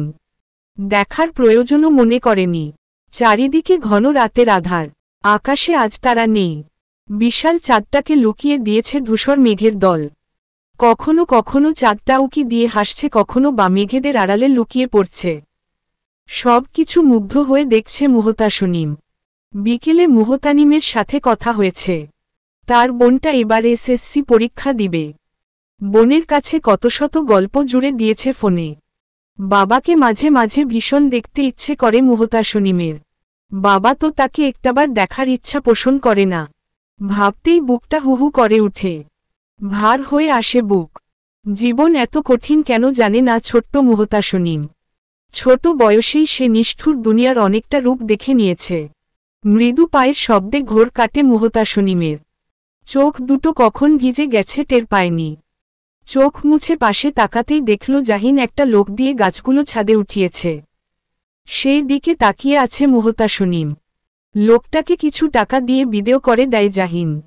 পরক্ষণে মাটি নিয়ে টবে পুড়তে থাকে মনোযোগ সহকারে। কি মনে করে সেদিকে এগিয়ে যায় মুহতাসনিম। একবার চোখ তুলে মুহতাসনিমের দিকে তাকায় জাহিন। তারপর কাজে মনোযোগী হয়ে বলে, ঘুমাননি এখনো? পাল্টা মুহতাসনিম বলল, আমি আপনার সাথে কাজে সাহায্য করলে আপনার কি কোনো আপত্তি আছে? কাজে মনোযোগী হাত দুটো স্থির হয়ে যায় জাহিনের। মুহতাসনিমের মুখপানে তাকায়। হাত ভাঁজ করে দাঁড়িয়ে আছে মুহতাসনিম। মাথার আলগা খোপা থেকে কয়েকটা চুল এসে বাতাসে চোখে মুখে ধাক্কা খাচ্ছে। চেহারাটা ভীষণ মলিন লাগছে কেমন। ছোট্ট করে উত্তর দেয় জাহিন। আপত্তির প্রশ্নই আসে না। অবশ্য হাতে কিন্তু কাদামাটি লেগে যাবে। জাহিনের উত্তর পেতেই চারা গাছগুলো হাত বুলিয়ে দেখতে থাকে মুহতাসনিম। তার পছন্দের কাঠগোলাপ গাছটাও যে আছে। ছোট থেকেই ফুল ভীষণ পছন্দের মুহতাসনিমের। তারপর ফুলের সাথেই যেন বেড়ে উঠা। আত্মায় যেন মিশে গেছে একদম। সবকটি ফুল গাছই খুব সুন্দর। ছোট্ট করে কেবল হাসে জাহিন। হাতে হাতে কাজ করে মুহতাসনিম। খুব যত্ন সহকারে রোপণ করতে থাকে। জাহিন আর চোখে মুহতাসনিমকে কতবার দেখেছে সে হিসেব অগণিত। মনে হচ্ছে কাজে বুঝি খুব ভালোই ব্যাঘাত ঘটছে। বিরক্ত লাগার পরিবর্তে একরাশ ভালো লাগা ছুঁয়ে দিচ্ছে যেন। ছোট্ট চুলগুলো বড্ড জ্বালাতন করছে কাজে, বিরক্তিতে কপালে কিঞ্চিত ভাঁজ পড়ে মুহতাসনিমের। বাধ্য হয়ে কর্দমাক্ত হাতেই কানের পেছনে চুল গুজে নেয়। কপালে লেপ্টে যায় কাদা। ভারী অবাক হয়ে তাকায় জাহিন। সে কি, কপালে তো কাদা লেগে গেছে। জাহিনের দিকে তাকায় মুহতাসনিম, মুখে সরল হাসি টেনে বলে, মেঘ ডাকছে শুনতে পাচ্ছেন? জাহিনের এতক্ষণে খেয়াল হলো সে মুহূর্তে এতটাই মত্ত ছিল যার দরুন সে আশেপাশে কিছুই খেয়াল করেনি। আকাশে সত্যিই মেঘ ডাকছে। ঠান্ডা হাওয়া বইছে জোরে। মুহতাসনিম একাই বেশিরভাগ কাজ সেরে নিয়েছে। আকাশ থেকে দৃষ্টি সরিয়ে বলল জাহিন, হ্যাঁ বৃষ্টি নামবে এক্ষুনি। আপনার কাজ প্রায় শেষ। চলুন গাছগুলিকে সরিয়ে রাখতে হবে, নয়তো বৃষ্টির দাপটে সদ্য লাগানো চারাগুলো নেতিয়ে পড়বে। জাহিন বাধ্য ছেলের মতো মুহতাসনিমের কথা শুনে নিল। গাছগুলো বৃষ্টির থেকে বাঁচাতে আড়ালে রেখে দিল। দুহাত ঝেড়ে নিয়ে বলল, কতটা কষ্ট হয়ে গেল আপনার। কাদায় হাত মুখ মাখামাখি। এক্ষুনি বৃষ্টি নামবে, এই কাদামাটির চিহ্নটুকুও আর থাকবে না। জাহিন ক্রমেই অবাক হয়ে বলল, আপনি বৃষ্টিতে ভিজবেন নাকি এখন? হ্যাঁ, আপনাকে মাঝে মাঝে সত্যিই বুঝি না। রাতে বৃষ্টি হলেও এভাবে কেউ ভিজে? শরীর খারাপ করে না আপনার? মুহতাসনিম খানিকক্ষণ চুপ করে থাকে। জাহিনের কথার হিসেব মেলায়। পরক্ষণে বলে, অভ্যেস হয়ে গেছে আমার। তাছাড়া আমাদের মতো সাধারণ মানুষের শরীর খারাপ না হলে আপনারা পেশেন্ট পাবেন কি করে ডাক্তার সাহেব? দমকা হাওয়ার সাথে বৃষ্টি নামে। সম্বিত ফিরে পায় জাহিন। মুহুর কথায় কেমন জড়িয়ে যাচ্ছিল যেন। তাৎক্ষণিক দৌড়ে সিঁড়ির কাছাকাছি চলে যায়। দূরে একদৃষ্টি রেখে দাঁড়িয়ে থাকে মুহতাসনিম।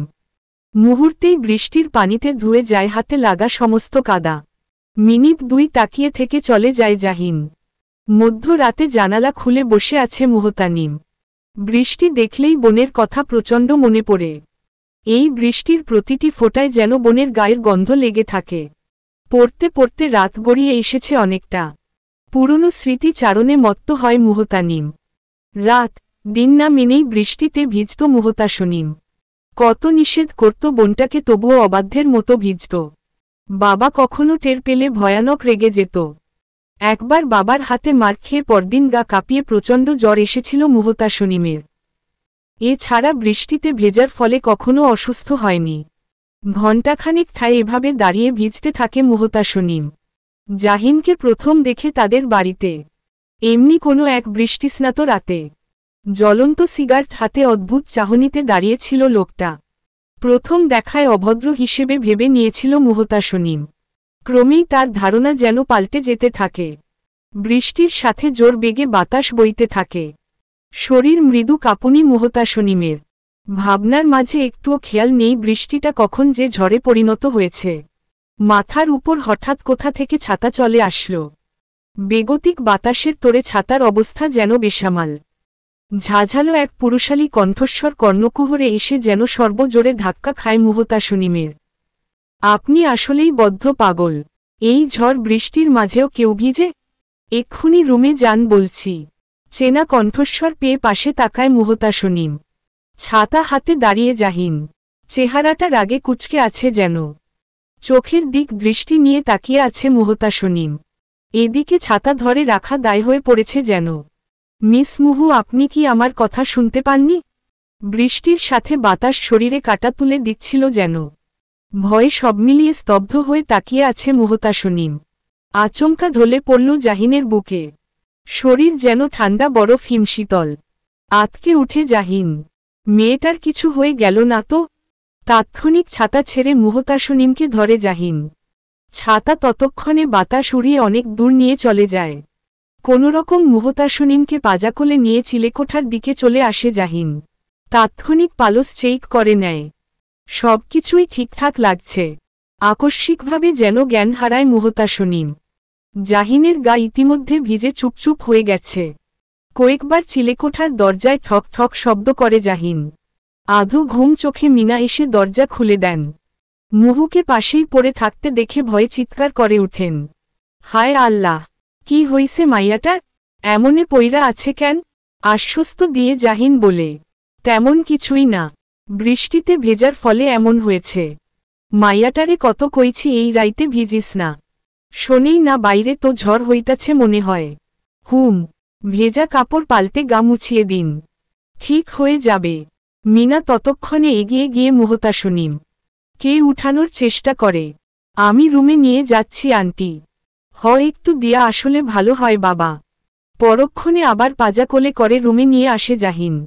মেয়েটা এখনও চোখ বুজে আছে, হলদেটে শরীরটা ঠান্ডায় জমে নীলচে হয়ে গেছে যেন।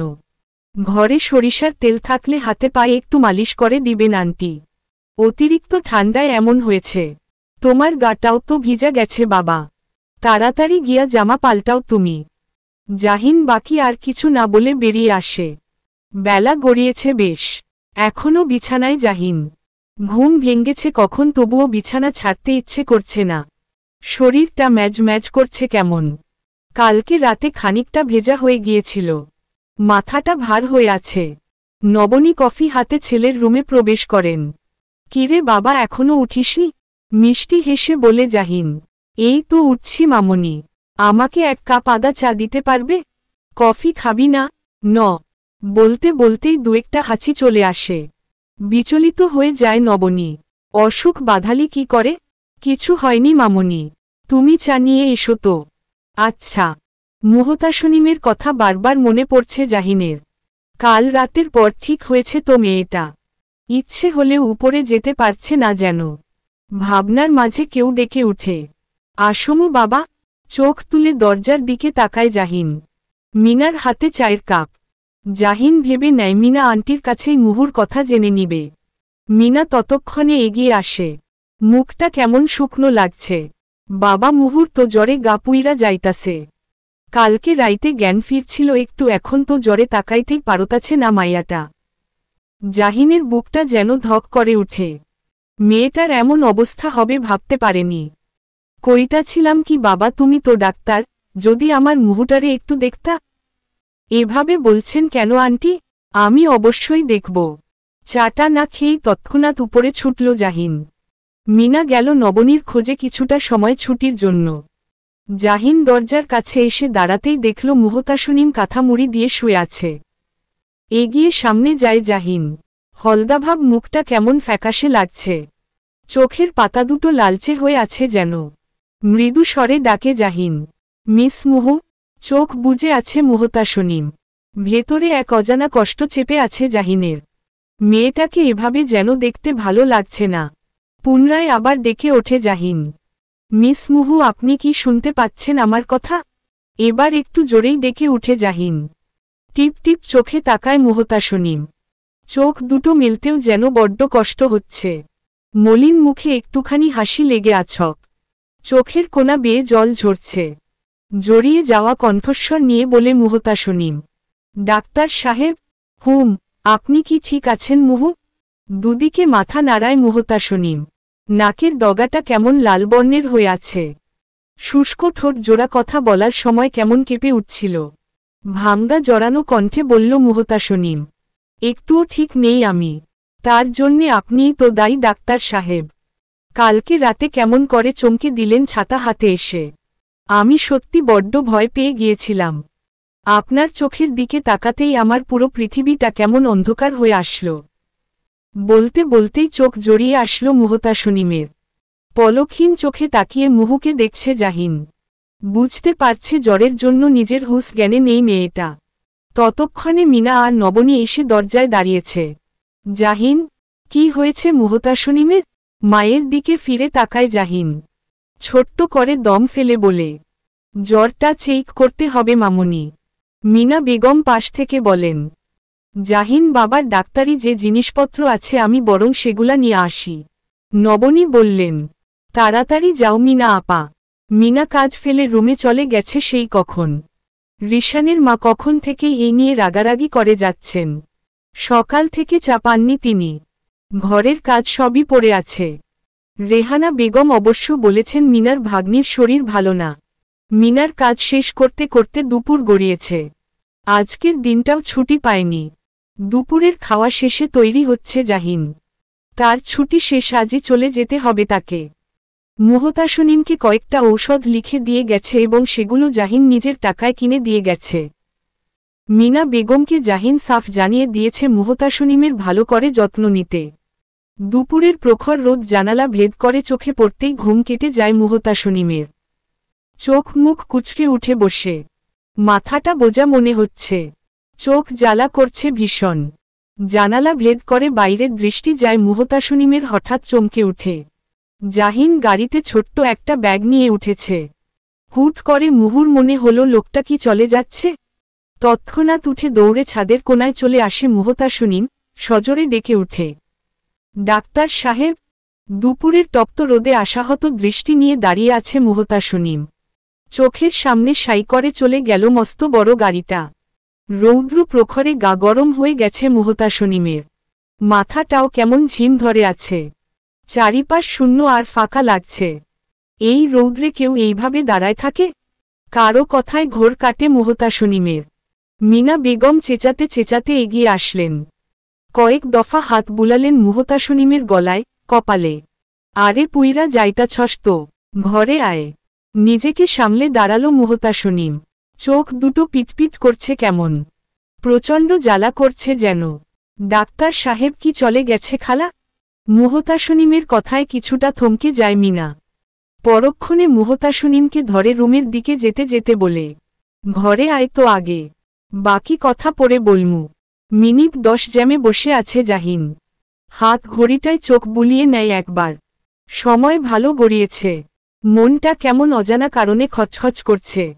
মুহতাসনিমের শরীরটা ভালো আছে তো? মেয়েটার ঘুম ভেঙেছে এখনো? বের হবার সময় চুপি চুপি একবার চিলেকোঠায় পা রাখে জাহিন। গায়ে কাঁথা টেনে গভীর ঘুমে তলিয়েছিল মুহতাসনিম। জাহিনের খুব করে ইচ্ছে করছিল মেয়েটাকে জাগিয়ে বলুক, আমি চলে যাচ্ছি মিস মুহু, আপনি নিজের খেয়াল রাখবেন। ঘুমন্ত আদুরে মুখখানি দেখে আর জাগাতে ইচ্ছে করেনি জাহিনের। বড্ড মায়াবী লাগছিল যে মুখখানি। খোলা জানালা গলে দুপুরের তপ্ত রোদে মধু বাতাস বয়ে আসছে। জানালার পর্দা দুটো এক পাশে হেলে গেছে। বাইরে দৃষ্টি রেখে বসে আছে মুহতাসনিম। মিনা বেগম মুহতাসনিমের গোসলের জন্য কাপড় বের করছেন। মনে হাজারটা কথা ঘুরপাক খাচ্ছে মুহতাসনিমের। কালকে শেষবারের মতো যখন চোখ বুজে আসছিল, আবছা জাহিনের মুখখানি দেখেছিল মুহতাসনিম। আচমকা কি হয়েছিল খেয়াল নেই। মানুষটা কি ভাববে তাকে? এভাবে ঢলে পড়া নেহাত মন্দই দেখায়। তবে সব তো নিজের ইচ্ছেতে হয়নি। মানুষটাকে দেখলেই সব কেমন তালগোল পাকিয়ে যায়। বৃষ্টিস্নাত রাতে জাহিনের আচমকা আগমন যেন বজ্রের মতো আঘাত হেনেছিলে। বজ্রপাত হয়তো মনের কোনো ছোট্ট গহীনে হানা দিয়েছিল। শেষ রাতে কপালে ছোট্ট একটুখানি পরশ পেয়েছিল মুহতাসনিম, সেটা জাহিনের, এতে কোনো সন্দেহ নেই। লোকটাকে তো কৃতজ্ঞতা প্রকাশের সময়টুকুও দিল না। মিনা খালা বলেছে এবার নাকি পাক্কা 1 মাসের জন্য কাজে বেরিয়েছে লোকটা। কথাটা তীব্র দুঃখ অনুভূতি দিয়েছে যেন। দরজায় দাঁড়িয়ে নবনী বললেন, মুহতাসনিমের শরীর কেমন এখন? নবনীর ডাকে ঘর থেকে বেরিয়ে আসে মুহতাসনিম। উঠে সালাম জানায়। নবনী ঠোঁটের কোণে হাসি নিয়ে বলে, আরে উঠতে হবে না, বসো তুমি। শরীর কেমন এখন? জি ভালো। জাহিন কালকে রাতে দুবার এসে দেখে গেছে। নিজে ঔষধ নিয়ে এসেছে বৃষ্টির মধ্যেও। সুস্থ না হয়ে উপায় ছিল? হঠাৎ এত জ্বর বাঁধালে কি করে? মিনা একবার মুহতাসনিমের দিকে তাকায়, পরক্ষণে নবনীর দিকে তাকিয়ে বলে, এখনো শরীরটা ফুরবল আছে। এই মাইয়া কখন যে কি কাণ্ড কইরা বসে আপা। রাতে বৃষ্টির মধ্যে ভিজছে। কিছু সময় চুপ করে থাকে নবনী। পরক্ষণে মুহতাসনিমের গালে হাত বুলিয়ে বলে, ছোট্ট একটা জিনিস দিতে এসেছি। জাহিন যাওয়ার পূর্বে বলে গেছে ফোন নম্বরটা দিয়ে দিতে তোমায়। শরীরের খবর জানিয়ে দিও। শত হোক ডাক্তার হিসেবে জানার অধিকার আছে জাহিনের। পাল্টা কিছু বলতে গিয়েও বলেনি মুহতাসনিম। ছোট্ট কাগজটা হাতে গুজে দিয়ে চলে যায় নবনী। সবটা কেমন ঘোলাটে লাগে মুহতাসনিমের। শরীর এখন দিব্যি সুস্থ আছে, এটা তো উনি দেখেই গেলেন। নিজ দায়িত্বে ছেলেকে জানিয়ে দিতে পারতেন না? গোসলের জন্য তারা দিতে থাকে মিনা বেগম। তড়িঘড়ি করে কাগজটা তোশকের নিচে রেখে বাথরুমে চলে যায় মুহতাসনিম। সামনের সপ্তাহে আনানের এঙ্গেজমেন্ট, তাৎপর্য যেন এখনই শুরু হয়ে গেছে। আনান অবশ্য এর জন্য রাগ। জাহিন বরাবরই বাড়িতে কোনো অনুষ্ঠানে থাকতে পারে না, মাঝে মাঝে তো কোনো ঈদেও থাকে না। রেহানা বেগম প্রচণ্ড রেগে আছেন জাহিনের জন্য। তবুও তিনি সাফ জানিয়ে দিয়েছেন যদি জাহিন না আসে তাহলে কখনো জাহিনের বিয়ে হলে তিনি সেখানে উপস্থিত থাকবেন না। আনান বরাবরই খুব আদরের নাতি রেহানা বেগমের। দেখতে হুবহু যেন দাদার মতোই হয়েছে। কথা, ভাবভঙ্গিমা সবই দাদার কার্বন কপি। আনানের মাঝে যেন তিনি তার মৃত স্বামীর প্রতিচ্ছবি দেখতে পান। রাতের প্রহর বাড়ছে। ছাদের রেলিং ঘেঁষে দাঁড়িয়ে আছে মুহতাসনিম। মুহতানিমের সাথে কথা বলে নিয়েছে খানিকক্ষণ আগে। পরীক্ষা চলছে মেয়েটার। মুহতাসনিম নিজে পড়াশোনার সুযোগ একেবারেই পায়নি বললে চলে। মনে প্রাণে চায় বোনটা যেন শিক্ষিত হয়ে নিজের পায়ে দাঁড়াতে পারে। বড্ড ইচ্ছে করছিল আজ বাবার কণ্ঠস্বরটা একটু শুনুক। বাবা কি একটুও মনে করে না তাকে? নিষ্ঠুর দুনিয়ায় কতদিন বা এভাবে লড়ে যাবে মুহতাসনিম? মাঝে মাঝে নিজেকে রক্তমাংস প্রাণহীন মনে হয়। কেবল অন্ধকারে মৃদু আলোয় আবছা অবয়ব লাগে নিজেকে। একটুখানি আলো পেলেই কেবল যার অস্তিত্ব টের পাওয়া যায়। কে দেবে অন্ধকারে একটুখানি আলো? ভাবতেই দীর্ঘশ্বাস বেরিয়ে আসে মুহতাসনিমের। খানিকক্ষণ আগে কাজ সেরে একটুখানি সময় পেয়েছে জাহিন। মুহতাসনিমের কথা মাথায় ঘুরছে প্রচণ্ড। মেয়েটা সুস্থ আছে তো?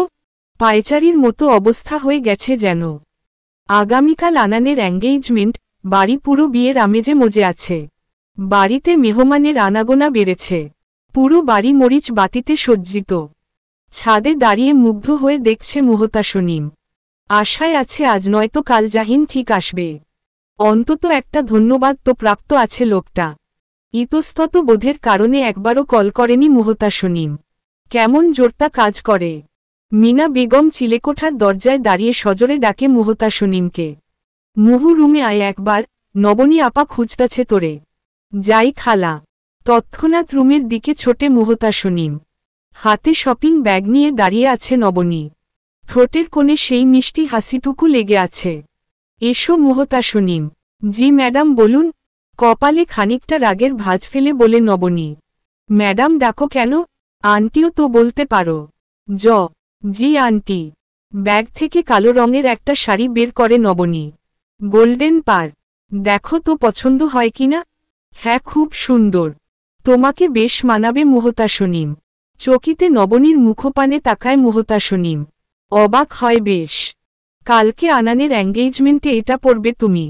আমার তরফ থেকে ছোট্ট একটা উপহার। আমি মানে আমার তো কাজ আছে। অনুষ্ঠান তো রাতে। সমস্যা হবে না। আচ্ছা ঠিক আছে। মিনা বেগম ঠোঁটের কোণে হাসি নিয়ে প্রশ্ন ছড়ে। জাহিন স্যার আসব না আপা?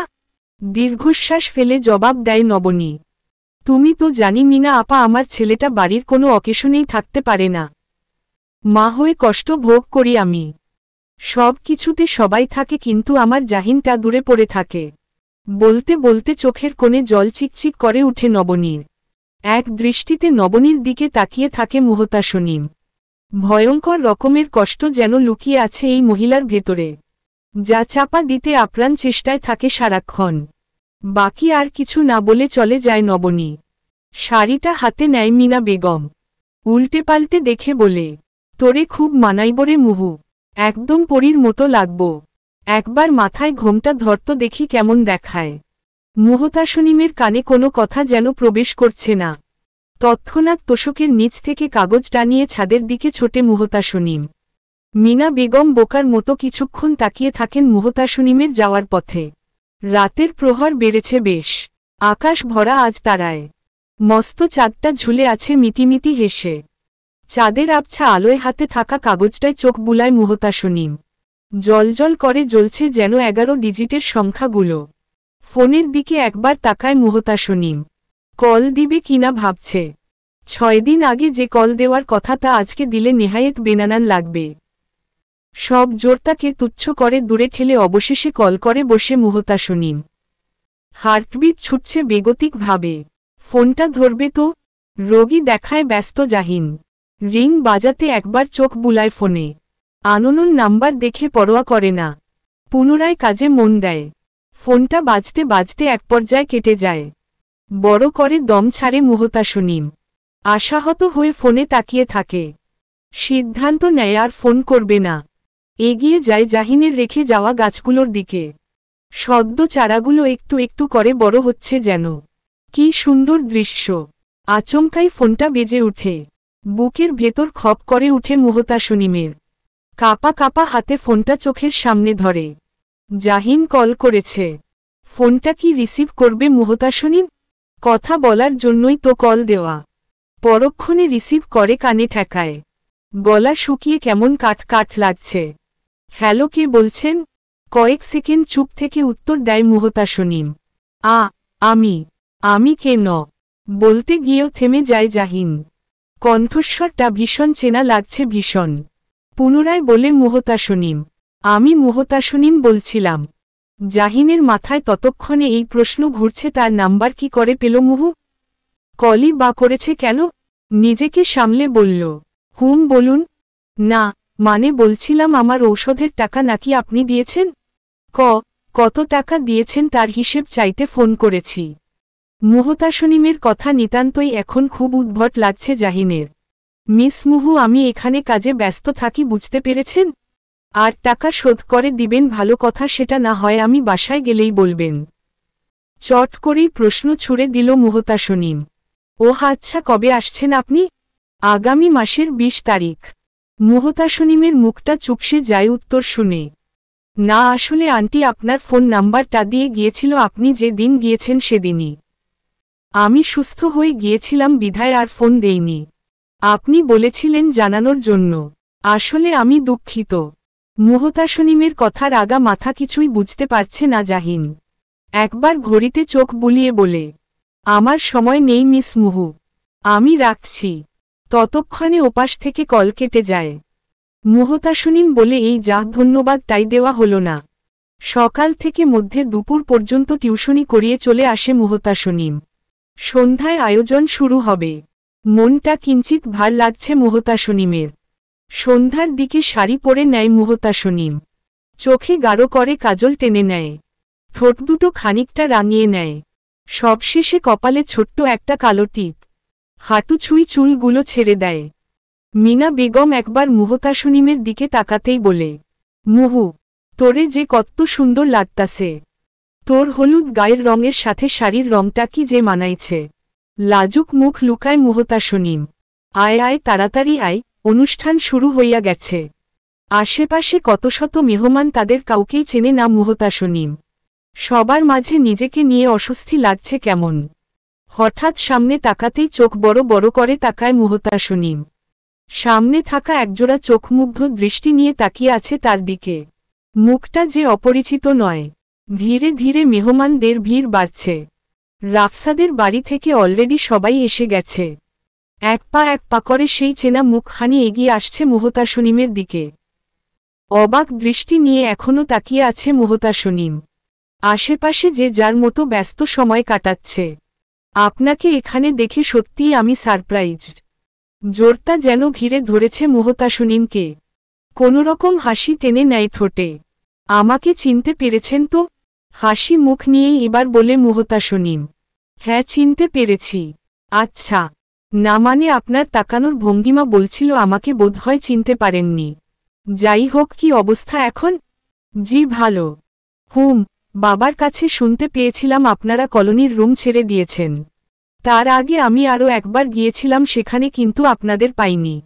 আতিকের কথা শুনে খানিকটা চমকে যায় মুহতাসনিম। আসলে বাবা তো এখন সব দেখাশোনা করতে পারে না, তাই আমাকেই দেখতে হয়। তা এখানে আজ? মুহতাসনিম পুনরায় যেন অস্বস্তিতে পড়ে গেল। যথাসম্ভব হাসি নিয়েই বলল, আসলে আমরা এই বাসাতেই উঠেছি। আচ্ছা, আজ কিন্তু খুব সুন্দর লাগছে আপনাকে। ধন্যবাদ। মিসেস নবনী মন ভার করে বসে আছেন। তার ছেলে এখন অবধি একটা কল পর্যন্ত দেয়নি তাকে। কি করে এই ভারাক্রান্ত মন নিয়ে অনুষ্ঠানে সামিল হবে নবনী? ভাবতেই চোখের কোনা জলে চিকচিক করে উঠছে। হঠাৎ ফোনের রিং হতেই চমকে উঠেন নবনী। তৎক্ষণাৎ দৌড়ে গিয়ে ফোন রিসিভ করে কানে ধরেন। মামনিকে মনে পড়ল? আমি ভাবলাম ভুলেই গেলি মনে হয়। ওপাশ থেকে গম্ভীর কণ্ঠে জবাব আসল, আমি তোমার উপর রেগে আছি মামনি, তাই সাময়িক সময় তোমার খোঁজ নেইনি। অবাক হয়ে জিজ্ঞেস করল নবনী, মায়ের উপর রেগে আছিস? কি কারণ শুনি। আমার তো মনে হচ্ছে না আমি তোকে রাগিয়ে দেওয়ার মতো কিছু করেছি। কয়েক সেকেন্ড চুপ থেকে বলে জাহিন, মুহুকে আমার ফোন নম্বর কেন দিয়েছ তুমি? গলাটা মিনমিনে হয়ে যায় নবনীর। শুকনো একটুখানি ঢোক গিলে নিয়ে বলে, মেয়েটার শরীরটা ভালো ছিল না, ভাবলাম কোনো প্রবলেম হলে তোকে জানালে ভালো হবে তাই না? বড় করে দম ছাড়ে জাহিন। পরক্ষণে বলে, বাংলাদেশে ডক্টর আমি একা নই মামনি, আর তা ছাড়া তুমি যা ভাবছ তা কখনো হবার নয়। এটা সম্ভব নয়। ধরা কণ্ঠে বলে নবনী, কেন হবার নয়? তুমি বেশ ভালো করেই জানো মামনি। তাছাড়া মুহু মেয়েটা খুব ভালো, আমি চাই না আমার মতো একজনের সাথে উনার জীবন জড়িয়ে যাক। এসব কেমন ভাবনা জাহিন? তুমি কি তোমার বাবার মতোই হতে চাও? এভাবে দেখতে চাইনি তোমায় আমি। বাবার মতো হতে চাই না মামনি, তাই তো এই সিদ্ধান্ত আমার। একটা মানুষের জীবন পরিপূর্ণ হয় বিয়ের মাধ্যমে। জীবনের সবচেয়ে বড় সিদ্ধান্ত এটা। আর তুমি সেখানেই গড়িমসি করছ? ওপাশ থেকে তাচ্ছিল্যের হাসির শব্দ। তাহলে তোমার জীবনটা কেন অপরিপূর্ণ মামনি? সবচেয়ে বড় সিদ্ধান্তটা নিয়েই জীবনের সবচেয়ে বড় ভুল হয়। ছেলের কথায় বাকরুদ্ধ হয়ে যায় নবনী। চোখ বেয়ে অনর্গল পানি ঝরতে থাকে। ততক্ষণে ওপাশ থেকে লাইন কেটে যায়। রীতা বেগম দরজার কাছে আসতেই থমকে দাঁড়ায়। বিধ্বস্ত নববীকে দেখে বড্ড মায়া হয় তার। ছেলেটার শোকে কবে যেন পাগল হয়ে যায় এই মহিলা।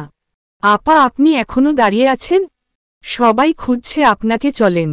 জাহিন হয়তো এখন আসতে পারেনি, দেখবেন আনানের বিয়েতে না এসে পারবে না। আমার রিশানটাও যে নেই। কষ্ট আমারও হচ্ছে, তবুও হাসি মুখে চলতে হয়। চলেন। নিশ্চুপ নবনী চোখের জলটুকু মুছে নেয়। মলিন একটা হাসি নিয়ে বলে, চলো। বাইরে দাঁড়িয়ে আতিকের সাথে কফি খাচ্ছে মুহতাসনিম। আজকের আকাশটা বড্ড সুন্দর লাগছে। তারায় তারায় ছড়িয়ে আছে আকাশ। চাঁদের আলোয় ঝিকঝিক করছে আশপাশটা। হাতে কফির ওয়ান টাইম কাপটা নিয়ে মুগ্ধ দৃষ্টি নিয়ে তাকিয়ে আছে আতিক। মৃদু হেঁটে কফি খাচ্ছে মুহতাসনিম। একটু দাঁড়িয়ে কফিটা খেয়ে নিন, পরেও তো হাঁটা যাবে। পিছু ফিরে একটুখানি হেসে বলে মুহতাসনিম, এভাবেই ভালো লাগছে, আপনিও আসুন না। কয়েক কদম হেঁটে মুহতাসনিমের পাশাপাশি চলে আসে আতিক। হলদেটে নিয়ন আলোয় হাঁটছে দুজন। কাপটার দিকে দৃষ্টি নিয়ে বলে মুহতাসনিম, দেখুন কফির রংটা সোডিয়ামের আলো কেমন বদলে দিয়েছে, তবে স্বাদ কিন্তু একই আছে। বলেই খিলখিল করে হেসে উঠে মুহতাসনিম। প্রাণখোলা হাসির দিকে মুগ্ধ নয়নে তাকিয়ে আছে আতিক। একদম যেন সরল হাসি। আরে আপনার কফি তো ঠান্ডা হয়ে যাচ্ছে, এই সোডিয়াম আলো মেখে খেয়ে দেখুন, মন্দ লাগছে না। বলে আবারও একটুখানি হেসে বলে মুহতাসনিম, আসলে কফি আমার তেমন ভালো লাগে না, আমি টং দোকানের চাই খেতে বেশি পছন্দ করি। তো চলুন চা খাওয়া যাক। আরে না, আপনি কফি খাবেন বললেন, এটাই থাক এখন। সেদিন আপনি চায়ের অফার করেছিলে আমায়, আজ আমি কফির অফার করলাম। হঠাৎ পকেটে থাকা ফোন বেজে উঠে আতিকের। পরক্ষণে মুহতাসনিমকে তাড়া দিয়ে বলে আতিক, আনান কল করেছে, চলুন এক্ষুনি যেতে হবে। পুরো অনুষ্ঠান জুড়ে মুখ ভার ছিল নবনীর। মুহতাসনিমের দিকে একবারও ফিরে তাকাননি তিনি। বড্ড মায়া জড়ানো মেয়েটির মুখখানি। জাহিনের জন্য হলেও যদি তিনি মুহতাসনিমকে পেতেন তাহলে সত্যিই জীবন ধন্য হয়ে যেত। মুহতাসনিমের মতো সরল হাসি মুখ তিনি দ্বিতীয়টি আর দেখেননি। আতিক অনুষ্ঠানের মাঝে বেশ কয়েকবার মুহতাসনিমের সাথে কথা বলেছে। মিনা বেগমের সাথেও দেখা করে নিয়েছে। মধ্যে রাত, ঘুম নেই জাহিনের চোখে। মামনিকে আজ একটু বেশিই কষ্ট দিয়ে ফেলেছে। এ ছাড়া যে উপায় ছিল না আর। জোকের বসে যদি মুহতাসনিমকে নিয়ে কিছু একটা করে বসে, তার দায় তো জাহিন নিতে পারবে না। মামনিকে বুঝিয়ে বলেও কোনো লাভ হবে না। অবশ্য মুহুর ভাবনাটা ইদানিং জেকে বসেছে মাথায় কেমন। না চাইতেও ভাবনাগুলো এসে জড়সড় হয় মস্তিষ্কে। মাথাটা কেমন ধরে আছে জাহিনের। একটুখানি ঘুম না হলে মস্তিষ্কের নিউরনগুলো শান্ত হবে না। সব ভাবনা মস্তিষ্ক থেকে উপরে ফেলতে হবে যে। আনানের এঙ্গেজমেন্টের সময় ঘোষণা হয় বিয়ে আগামী মাসেই। ছেলের বিয়ে নিয়ে বিলম্ব করতে চান না জাফর সাহেব। রেহানা বেগম ছেলের সাথে সহমত পোষণ করেন। মিনা বেগম কাল থেকেই খেয়াল করছেন নবনীর মনটা ভার। বিয়ে উপলক্ষে সবার মুখে মুখে হাসি থাকলেও নবনীর বেলায় যথেষ্ট খামতি লাগছে। সবাই একসাথে খেতে বসলেও ভাতের প্লেটে ভাত নিয়ে কেবল নাড়াচাড়া করছে আর সকলের কথা শুনছে নবনী। বিষয়টা মিনার চক্ষু এড়ায় না। দুপুর পেরিয়ে কেবল বিকেল হতে চলল। এই পর্যন্ত কিছুটা রুটি আর চা খেয়ে কাটিয়ে দিয়েছে মুহতাসনিম। কোনোদিন বা টিউশনি পড়াতে গিয়ে খানিকটা খাবার মিলে। দিন শেষে বড্ড ক্লান্ত হয়ে আসে শরীর। রিকশা থেকে নেমে শেষ বেলার রোদে হেঁটে চলেছে মুহতাসনিম। কালকে মুহতানিম কল করে জানায় ইমার্জেন্সি টাকা পাঠাতে হবে কিছু। কোথা থেকে ম্যানেজ করবে এই টাকা? ভাবনার মাঝে কেউ ডেকে উঠে, মুহতাসনিম। ঘোর কাটলে ফিরে তাকায় মুহতাসনিম। হাসি মুখ নিয়ে দাঁড়িয়ে আছে আতিক। এই সময় এখানে আতিককে দেখে বেশ খানিকটা চমকে যায় মুহতাসনিম। ততক্ষণে এগিয়ে আসে আতিক। আমাকে বোধহয় খেয়াল করেননি আপনি। শুকনো ঠোঁট জোড়া ভিজিয়ে উত্তর দেয় মুহতাসনিম। এই তো সামনেই দাঁড়িয়ে আছেন। শব্দ করে হাসে আতিক। পরক্ষণে বলে, আপনাকে কেমন আনমনা লাগছে? হাঁটার সময় মনে হচ্ছিল দিকবেদিক খেয়ালে নেই। আমি ঠিক আছি। আপনি এখানে? মানে এদিক দিয়েই যাচ্ছিলাম আর আপনার সাথে দেখাও হয়ে গেল কেমন। তা বেশ, চলুন বাড়িতে। চা খেয়ে যাবেন। কয়েক সেকেন্ড কিছু একটা ভেবে বলে আতিক। বন্ধুর বাসার সামনে এসে এভাবে ওকে ডিঙিয়ে যদি আপনার সাথে যাই চা খাওয়ার জন্য, তাহলে বিষয়টা সত্যি বেমানান। কথাটা বন্ধুত্বের খাতিরে বললাম। কিছু মনে করবেন না। অবশ্য চলুন আমরা কোথাও বসে চা খাই। ক্লান্ত মলিন মুখে যথাসম্ভব হাসি টেনে বলে মুহতাসনিম। আজ থাক, অন্য কোনো দিন। বলেই হাঁটা দেয় মুহতাসনিম। তাৎক্ষণিক পিছু ডাকে আতিক। মুহতাসনিম।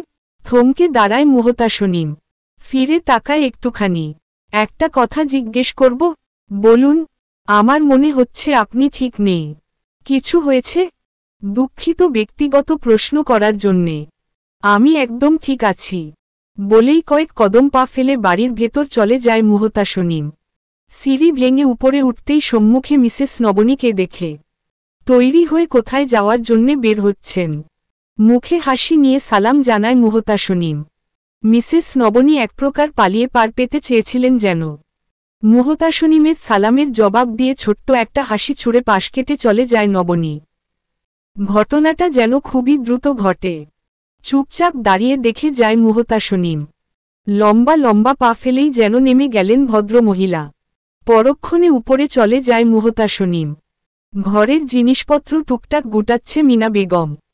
ক্লান্ত মুহতাসনিম রুমে প্রবেশ করেই খাটে গা এলিয়ে দেয়। এক পলক তাকিয়ে মিনা বেগম বলেন, আজকে ক্লান্ত বেশি লাগতাছে মনে হয়। মলিন একটু হাসে মুহতাসনিম। মাথায় কিছুর চিন্তা ভর করলে শরীর এমনিতেই অসাড় লাগে। কোনো কিছুই যেন ভালো লাগে না। কাজ শেষে তো ক্লান্ত লাগবেই খালা। তোর শরীরটা তো ভালো না। ক্লান্ত হইবই। যা হাত মুখ ধুইয়া আয়, তারপর খাইয়া নে। কিছুক্ষণ চুপ করে থাকে মুহতাসনিম। পরক্ষণে আমতা আমতা করে বলে, কিছু টাকার দরকার ছিল খালা। বাসা থেকে কল এসেছিল। আমি কয়দিন পর টাকা পেলেই তোমার টাকাটা দিয়ে দিব। হঠাৎ খোলা দরজার সম্মুখে এসে দাঁড়ায় রীতা বেগম। মিনা বেগমের উদ্দেশ্যে বলে, মিনা তোমাকে নিচে ডাকছে শায়লা ভাবি। ভ্রু কুচকে তাকায় মিনা বেগম। সে তো আজ সব কাজ শেষ করে তবেই এসেছে। তাহলে কেন ডাকছে এখন? সামনে আনানের বিয়ে, তাই হয়তো বাড়তি কাজ পড়েছে। রীতা বেগম ততক্ষণে চলে যায়। মিনা যাওয়ার জন্যে উদ্যত হতেই খপ করে হাত ধরে ফেলে মুহতাসনিম। কই যাও খালা? সারাদিন কাজ করেছ, একটু তো বিশ্রাম নিবে। টাকা দিয়ে কি তারা কিনে নিয়েছে নাকি তোমায়? রোবট মনে হয় তোমাকে তাদের? জরুরি কোনো কাজ থাকতে পারে মুহু, হাতটা ছাইরা দে। দেরি হইতাছে। আমি বলছি তুমি যাবে না ব্যাস। দীর্ঘশ্বাস ফেলে বলে মিনা বেগম, এই শহরে কাম পাওয়া বড্ড কঠিন বুঝলি। বাড়িতে ভাই বোনগুলা আমার আশায় থাকে কখন টাকা পাঠামু। এ ছাড়া আমার কোনো পিছুটান নাই। নিজেরে নিয়াও না। রক্ত মাংসহীন রোবট তো কবেই হইয়া গেছি। আলতো করে হাতটা ছেড়ে দেয় মুহতাসনিম। মিনা খালার কথাগুলোর মর্ম সে খুব ভালোভাবেই উপলব্ধি করতে পারছে।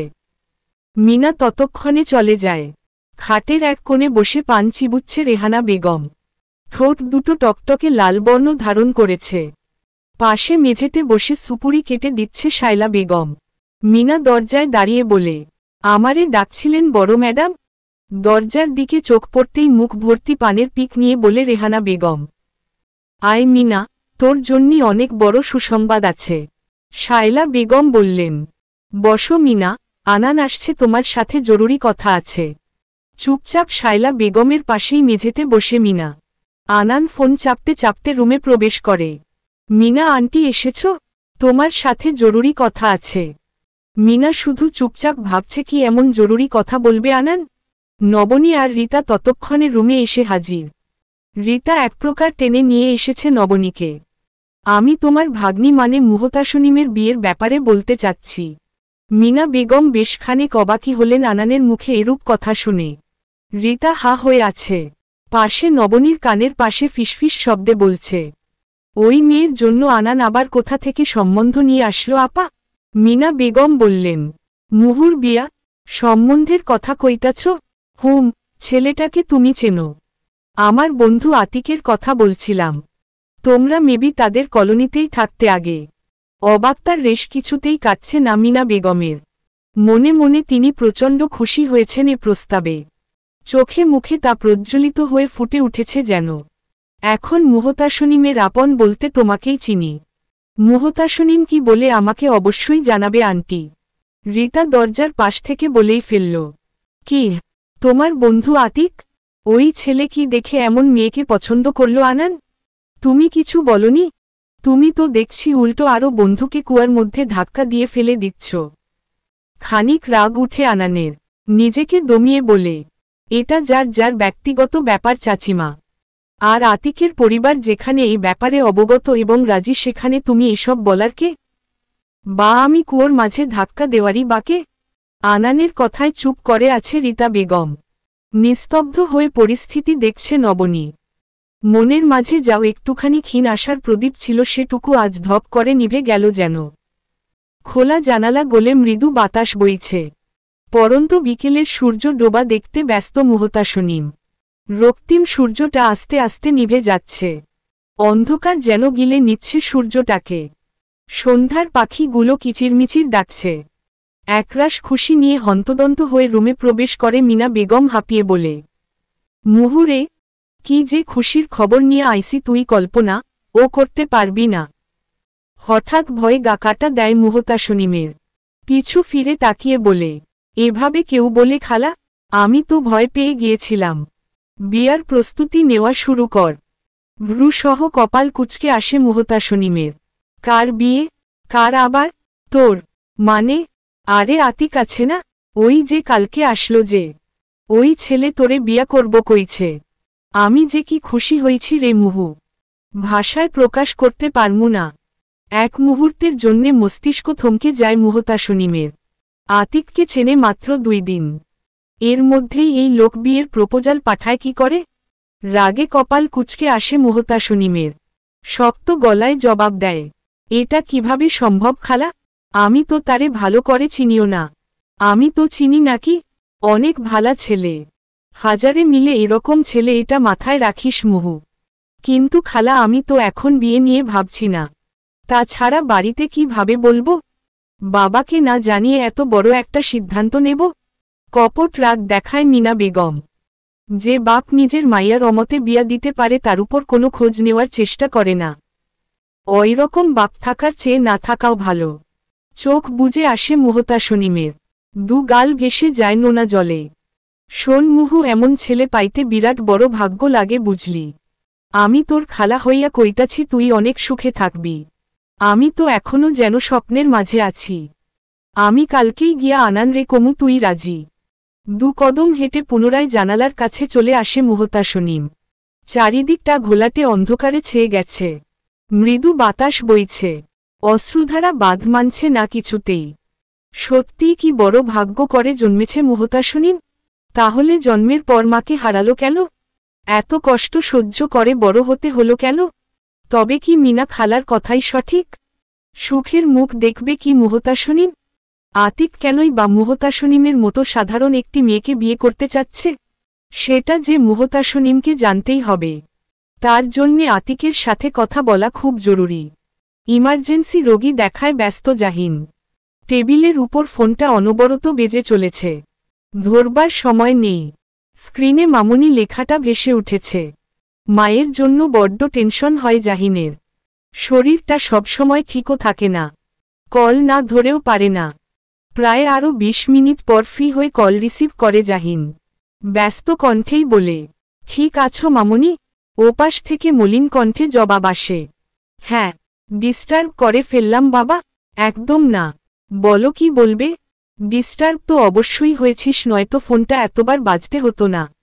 যাই হোক, সাধারণ মানুষের জন্যেই তোমার সব স্বপ্ন আশা, আর মায়ের জন্যে বিন্দু মাত্র সময় নেই। খুব বড় ডাক্তার হও, দোয়া করি। এসব কি বলছো মামুনি? আমার সব তুমি। তুমি ছাড়া আর কি আছে আমার? কিছুক্ষণ চুপ থেকে বলে নবনী, আনানের বিয়ের খবর শুনেছিস? ছোট্ট করে বলে জাহিন, হুম। আরও একটা বিয়ের সুসংবাদ পাবি, অপেক্ষা কর। কার বিয়ে মামুনি? মুহতাসনিমের। খুব শীঘ্রই হয়তো খবর পাবি।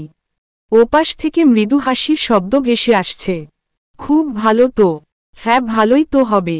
মেয়েটা যোগ্য কাউকেই পাচ্ছে, যার কাছে সম্পর্কের মূল্য আছে, জীবনটাকে যে সত্যি বোঝে। আতিক ছেলেটা আসলেই খুব ভালো। সেটা সময় বলবে মামুনি। টিউশনি থেকে বেরিয়ে রাস্তা এসে দাঁড়িয়ে আছে মুহতাসনিম। কালকের কথাগুলি তীব্রভাবে মাথায় ঝেঁকে বসে আছে। এখন আতিকের সাথে কিভাবে কথা বলবে? পাবে কোথায় লোকটাকে? হঠাৎ সামনে এসে দাঁড়ায় আতিক। বেশ খানিকটা চমকে যায় মুহতাসনিম। কাউকে খুঁজছিলেন মনে হচ্ছে। না, রিকশা খুঁজছিলাম। আমি গাড়ি নিয়ে এসেছি, কিছু মনে না করলে ড্রপ করে দিতে পারি। আসলে আপনার সাথে আমার কথা ছিল। হুম, জানি। তা কোথাও বসে বলা যেতে পারে যদি আপনার সময় হয় তবে। ঠিক আছে। কফি শপে মুখোমুখি বসে আছে আতিক আর মুহতাসনিম। জোরটা কাটিয়ে কথা বলতে পারছে না যেন মুহতাসনিম। বিষয়টা চক্ষুগোচর হয়নি আতিকের। মুহতাসনিমকে ইজি করতে সেই আগে কথা শুরু করল। আপনি ভাবছেন তো হুট করে কেন আপনার কাছে বিয়ের প্রস্তাব পাঠালাম? বিরক্ত ধরেছে বেশ আমার উপর? এটা স্বাভাবিক মিস মুহতাসনিম। কারণ আপনার কাছে অনন্ত একবার অনুমতি নেওয়ার প্রয়োজন ছিল, তাই না? বা দুজনকে আরও একটু জানতাম, চিনতাম, তারপরেই না হয় বিয়ের ভাবনাতে যাওয়া যেত। হয়তো এখন আপনার বাড়ির লোক আপনার উপর প্রেশার ক্রিয়েট করতে পারে, আর আপনি একরাশ ঘৃণা নিয়ে আমায় বিয়ে করতে রাজি হয়ে গেলেন। আতিকের দিকে তাকায় মুহতাসনিম। সত্যিই তার মনে এসব প্রশ্নগুলো ঝেঁকে বসেছিল। স্বাভাবিক হয়ে বলে, দেখুন, আমি শুধু জানতে চাই হঠাৎ আমাকে কেন বিয়ে করতে চাচ্ছেন?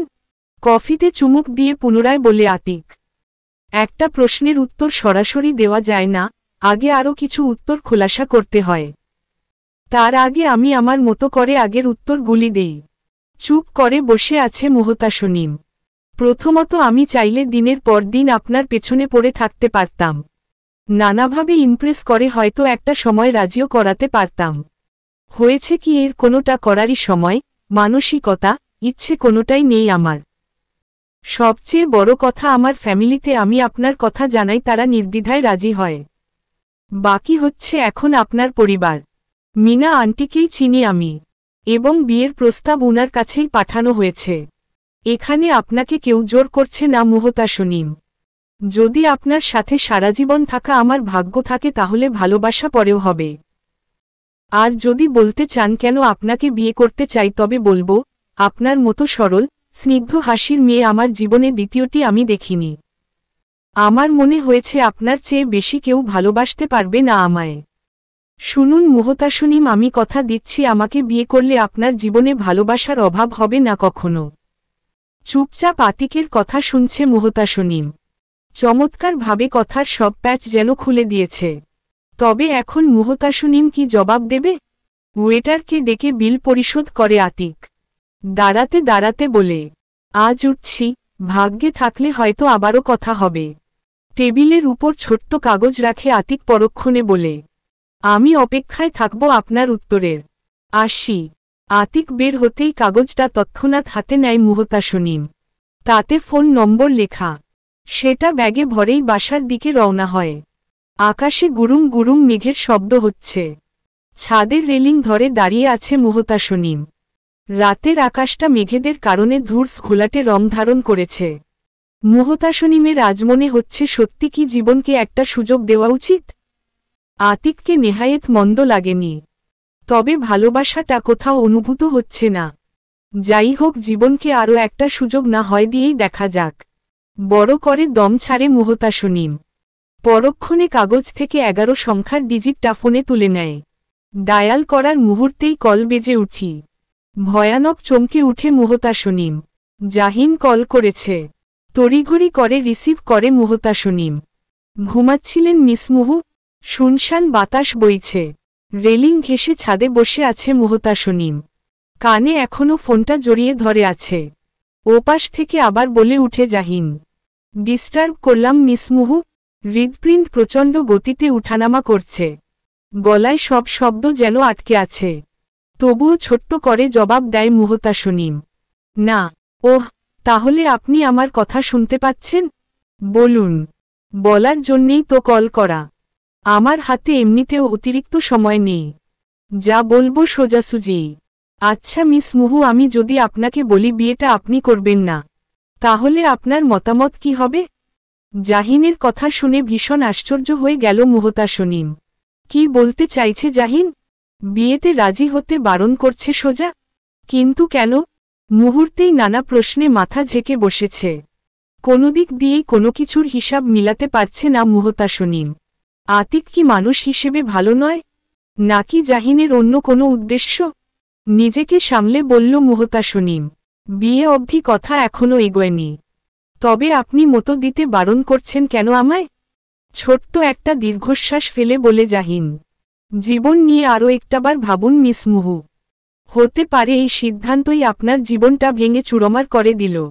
জীবনটা সস্তা নয় মুহু, নিজের মতো করেও বাঁচা যায়। মুহতাসনিমের এবার ভয় লাগতে শুরু করেছে। কিসের ইঙ্গিত দিতে চাচ্ছে জাহিন? এই বিয়েটা তার জীবনে ভয়ানক পরিণতি ডেকে আনবে না তো? শুকনো ঢোক গিলে বলে মুহতাসনিম, দেখুন, যা বলার সোজাসাপটা বলুন। এভাবে কথার প্যাচে রেখে দিবেন না। আমি তো প্যাচ রাখছি না মুহ, সোজাই বললাম আপনাকে। জীবন আপনার আর সিদ্ধান্তও আপনার। আমি শুধু পথ দেখিয়ে দিতে পারি। মুহতাসনিম এবার খানিক বিরক্তি নিয়েই বলল, কি বলতে চাইছেন? আতিক সাহেব ভালো নয়, নাকি অন্য কোনো কারণ? আতিক ছেলে হিসেবে যথেষ্ট ভালো এবং ভদ্র। তবে হয়েছে কি মুহু, মানুষের মন বদলাতে সময় নেয় না। মুহতাসনিমের রাগ এবার চরম পর্যায়ে। দেখুন, এভাবে ঘোলাটে কথার মানে কি? আতিক যদি ভালোই হয় তবে বিয়ে করতে আপত্তি কোথায়? খুব সুখেই থাকব আমি। কিন্তু বিয়ে ছাড়াও জীবন পার করা যায় মুহু। আপনি বিয়ে করলেন, দেখা গেল আপনি যেমনটা চেয়েছিলেন তেমনটা হলো না আপনার সাথে। মানুষকে বাইরে থেকে বোঝার কোনো উপায় নেই মুহু, ভেতরে কঠিন এক অন্য রূপ থাকে। দেখুন, একটা পবিত্র সম্পর্ক নিয়ে আপনার এভাবে বলা উচিত নয়। আর আমি যে বিয়ে করলে সুখী হব না কে বলল আপনায়? কয়েক সেকেন্ড চুপ থেকে বলল জাহিন, তাহলে আপনার মিনা খালা আজ সুখী নয় কেন? সে কেন সংসার করতে পারল না? তার পরিবার নিশ্চয়ই ভালো দেখে কারো হাতে তুলে দিয়েছিল। তাই বলে সবাইকে একভাবে দেখবেন নাকি আপনি? আর যারা দিব্যি সংসার করছে তাদেরকে চোখে পড়ে না আপনার? আর মিনা খালা সত্যিকারের ভালোবাসার সম্মান রেখেছে ডাক্তার সাহেব। চাইলে মিনা খালা অন্য জায়গায় বিয়ে করে সংসার করতে পারত। সে কিন্তু তা করেনি। বরং যে মিনা খালাকে বিয়ে করেছিল সে তো খালার যোগ্যই ছিল না। তবুও ওই অযোগ্য মানুষটাকে একতরফা ভালোবেসে যাচ্ছে এখন অবধি। আর ভালোবাসাকে সম্মান দেওয়া বা ভালোবাসার মানুষটাকে নিজের মতো করে সারাজীবন ভালোবাসা জীবনকে অসম্পূর্ণ রাখে না ডাক্তার সাহেব, বরং তাতেই এক তৃপ্তিকর সুখ নিহিত। আমার ভাগ্যে যদি এমনটাই লেখা থাকে তবে আমিও ধন্য।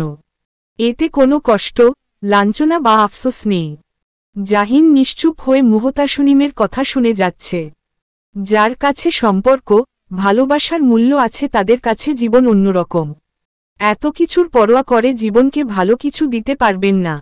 আপনি জানেন কি ডাক্তার সাহেব, আপনি একজন স্বার্থপর ব্যক্তি, যে শুধু নিজের দিকটা বিবেচনা করে। অপরের ভালোবাসা আর সম্পর্কের কোনো মূল্য নেই আপনার কাছে। দিনশেষে আপনার মতো ব্যক্তিরা অপরকে কষ্ট দিয়ে দিব্যি ভালো থাকে। আপনার চোখে যারা ঠকে গিয়েও অসম্পূর্ণ জীবন নিয়ে একা কাটিয়ে দেয় আসলে তারাই হচ্ছে প্রকৃত স্বার্থহীন ব্যক্তি। তাদের জন্যেই ভালোবাসা এখনও টিকে আছে এবং ভালোবাসা এত সুন্দর। মুহতাসনিমের কথা শেষ হতেই জাহিন বলল, নিজে ঠকে গিয়ে এমন ভালোবাসার কি দরকার? অপর পাশের মানুষটা তো দিব্যি ভালো থাকে। স্বার্থলোভী কি তারা নয়? দিনশেষে আপনি ভালোবেসে কি পাবেন? আমার তো মনে হয় দরকার নেই এমন ভালোবাসার মোহ। জাহিনের কথা সত্যিই বিরক্ত ধরাচ্ছে মুহতাসনিমকে। সম্পর্কটাকে সহজ করে দেখতে চাইছে না জাহিন। যেখানে একটা মানুষের জীবনটা সম্পূর্ণ হয় একটা মিষ্টি সুন্দর সম্পর্কের মাধ্যমে। হয়তো দু একজন ঠকে যায় দিনশেষে, তবে এটাকে কখনোই ঠকে যাওয়া বলে না, বরং ঠকে গিয়েও ভালোবাসা জিতে যায়। আপনার দরকার নাও পড়তে পারে এমন ভালোবাসার। নিজের ভাবনার জগৎটা নিজের কাছেই রাখুন, তবে একদিন আপনাদের এই ভ্রান্ত ধারণা বদলাবে। ওপাশ থেকে তাচ্ছিল্যের হাসি শোনা যাচ্ছে। কখনো কখনো বহু বছর পার হয়ে যায় তবুও অনেক কিছু বদলায় না মিস মুহু, বরং দিনের পর দিন কষ্ট বেড়ে চলে। আর তাতে নতুন করে কষ্ট যোগ করতে হয় না। মুহতাসনিম আর একটাও কথা শুনল না, চট করেই লাইনটা কেটে দিল। এমন মানুষের কথা না শোনাই ভালো। হুট করেই জাহিনের লাগানো গাছগুলোর দিকে দৃষ্টি থমকে যায় মুহতাসনিমের। কয়েকটা গাছে মাত্রই ফুল ফুটেছে। মৃদু বাতাসে নেতিয়ে পড়া ফুলগুলো গাছ সমেত নড়ছে কেমন। গভীর দৃষ্টি নিয়ে মগ্ন হয়ে থাকে মুহতাসনিম। পরক্ষণে ভাবে ওমন পাথরে মনের মানুষটা ফুলকে ভালোবাসল কি করে। তারপর মিনমিনে বলে, এই ফুলগুলো আজ থেকে আমার। জগতে পাথরে মানুষদের জন্য কঠোরতা ছাড়া আর কিচ্ছু নেই। সব কিছুর অযোগ্য তারা। ফোনটা অন করতেই খেয়াল করে রাত প্রায় 2টো বাজতে চলেছে। আতিককে তো ফোনই করা হয়নি। এত রাতে ফোন করা উচিত হবে? কি মনে করে কল করে বসল মুহতাসনিম। দুবার রিং বাজতেই কল রিসিভ করল আতিক। ঘুম জড়ানো কণ্ঠে বলল, এতক্ষণ যাবত অপেক্ষা করিয়ে এখন তাহলে কল করার সময় হলো? মুহতাসনিম স্পষ্ট বুঝতে পারছে আতিক ঘুমিয়েছিল। কাঁচা ঘুমটা ভেঙে দিয়ে নেহাত অপরাধী করেছে। তার চেয়ে অবাক হয়েছে আতিক কিভাবে বুঝল মুহতাসনিম কল করেছিল। আমতা আমতা করে বলল, আমি বোধহয় আপনার ঘুমটা নষ্ট করে দিলাম আতিক সাহেব। ও কিছু না। তা কেমন আছেন? আলহামদুলিল্লাহ ভালো। আপনি? দীর্ঘশ্বাস ফেলে বলল আতিক। এতক্ষণ একটুখানিও ভালো ছিলাম না। বিশ্বাস করুন এখন অনেকটা ভালো আছি। আতিকের কথায় খানিক লজ্জা পেল মুহতাসনিম। কথা ঘুরাতে বলল, আচ্ছা আপনার পরিবারে কে কে আছে? আমি আসলে কিছুই জানি না তাই জিজ্ঞেস করছি। মৃদু হেসে বলে আতিক। আচ্ছা এত রাতে তবে আমার বায়োডাটা জানতে কল করা? আমি অবশ্যই বলছি, আমার কোনো আপত্তি নেই। আমার পরিবারটা বাবা, মা আর ভাইকে নিয়ে। ভাইটা ছোট, এবার ক্লাস 10-এ পড়ছে। আর আমার সম্পর্কে তো আপনি জানেনই। আমি তো আপনাকে সেভাবে জানি না। বুঝতে পেরেছি আমার পেশা সম্পর্কে জানতে চাচ্ছেন। সময় কত পড়ে আছে মুহতাসনিম, পরেও তো ধীরে ধীরে জানা যাবে। তা কি করছেন এখন? কিছু বিষয় মুখ্য থাকে আতিক সাহেব, যেটা জানা আবশ্যক। যদি বলি আপনাকে 3 বেলা খাওয়ানো আর পড়ানোর মতো সামর্থ্য আমার আছে? কথা সেটা নয়। আপনি তো আমার ব্যাপারে কিছুই জানেন না। আমার উচিত আপনাকে জানানো, এটা আবশ্যক। আমি কিছুই জানতে চাই না মুহতাসনিম। তবে শেষ অবধি আমার সাথে থেকে যাক এমন একজন হলেই হবে। দীর্ঘশ্বাস ফেলে বলে মুহতাসনিম। তবে আপনার ব্যাপারগুলিও অজানা রাখতে চাইছেন? চট করেই বলে আতিক। এমা একদম নয়। ভুল বুঝছেন আপনি। আমি পেশায় অ্যাডভোকেট। দেখুন মুহতাসনিম, আপনি আর একটা কথাও ভাববেন না। আমি ইচ্ছে করেই বলতে চাইনি। প্লিজ এই নিয়ে আর কথা না বাড়াই আমরা। মুহতাসনিম একদম নিস্তব্ধ হয়ে আছে। আতিক এত উচ্চপদের ভাবতে পারেনি। তার সাথে নিতান্তই বেমানান মুহতাসনিম। শুধু বেমানান নয়, বরং বড্ড বেশিই বেমানান। যে কোনো ভালো ঘরের মেয়ে পাওয়া আতিকের জন্য পান্তা ভাত। তবে মুহতাসনিমের জন্যে পড়ে আছে কেন লোকটা? মুহতাসনিমকে চুপ থাকতে দেখে বলল আতিক। বলেছি না অন্য কিছু ভাববার দরকার নেই মুহতাসনিম। দেখুন আমি মানুষ চিনতে খুবই কম ভুল করি। তবে আপনাকে যে পূর্ণরূপে চিনবে মুহতাসনিম সে আপনার থেকে কখনোই দূরে যেতে চাইবে না। আপনার মধ্যে আলাদা এক আসক্তি আছে, আমি সেটা আরও কাছ থেকে জানতে চাই। আর যেদিন আপনার ভালোবাসা আমি পেয়ে যাব সেদিনই আমার জীবন সার্থক হবে। আনমনা মুহতাসনিম বলল। আপনি ভালোবাসা সম্পর্ক বলতে কি বোঝেন আতিক সাহেব? কয়েক সেকেন্ড চুপ থেকে বলল আতিক। দেখুন যেখানে ভালোবাসা থাকে না সেখানে সম্পর্কের প্রশ্নই আসে না। আপনি একতরফা ভাবে কোনো সম্পর্ককে টিকিয়ে রাখতে পারবেন না, কিন্তু একতরফা শুধু ভালোবেসে যাওয়া যায়। আর ভালোবাসা বলে বোঝানোর মতো কিছু নয়। তবে ভালোবাসাকে পূর্ণতা দেয় সম্পর্ক। তাহলে জগতে বিচ্ছেদ হয় কেন আতিক সাহেব? দুজন মানুষ একত্রে ভালোবাসা না নিয়ে একটা সম্পর্কে কেন যায়? বললাম না একতরফা কোনো কিছু টিকিয়ে রাখা সম্ভব নয়। আর যারা একটা সুন্দর সম্পর্ক গড়ে তুলেও বিচ্ছেদে যায় তাদের মাঝে কখনোই প্রকৃত ভালোবাসা ছিল না। তবে একটা মজার বিষয় কি জানেন মুহতাসনিম? দুজনের বিচ্ছেদ হলেও একজনের মনে অপরজনের প্রতি ঠিকই গভীর ভালোবাসা থাকে। তবুও বিচ্ছেদ হয় কারণ সেই মানুষটা একটা সময় ব্যর্থ হয় অপর পাশের ব্যক্তিকে বোঝাতে। সবকিছু জোর করে হলেও ভালোবাসা কখনো জোর করে হয় না। আর যেখানে ভালোবাসা থাকে না সেখানে সম্পর্কটা কিভাবে টিকবে বলুন? আর একটা ভুল মানুষকে অঢেল ভালোবাসা দিয়ে একটা সম্পর্কের মাঝে টেনে আনা বোকামি। আর জগতে সেই বোকা মানুষগুলি ঠকে যায় একসময় আর তার পরিণাম হয় বিচ্ছেদ। আপনি যে আমায় বিয়ে করতে চাচ্ছেন যদি একটা সময় আপনিও ব্যর্থদের তালিকাভুক্ত হন? আমি যদি আপনাকে ভালোবাসতে না পারি তাহলে কি এই মুহূর্তে আমাদের সম্পর্কে যাওয়া ঠিক হবে?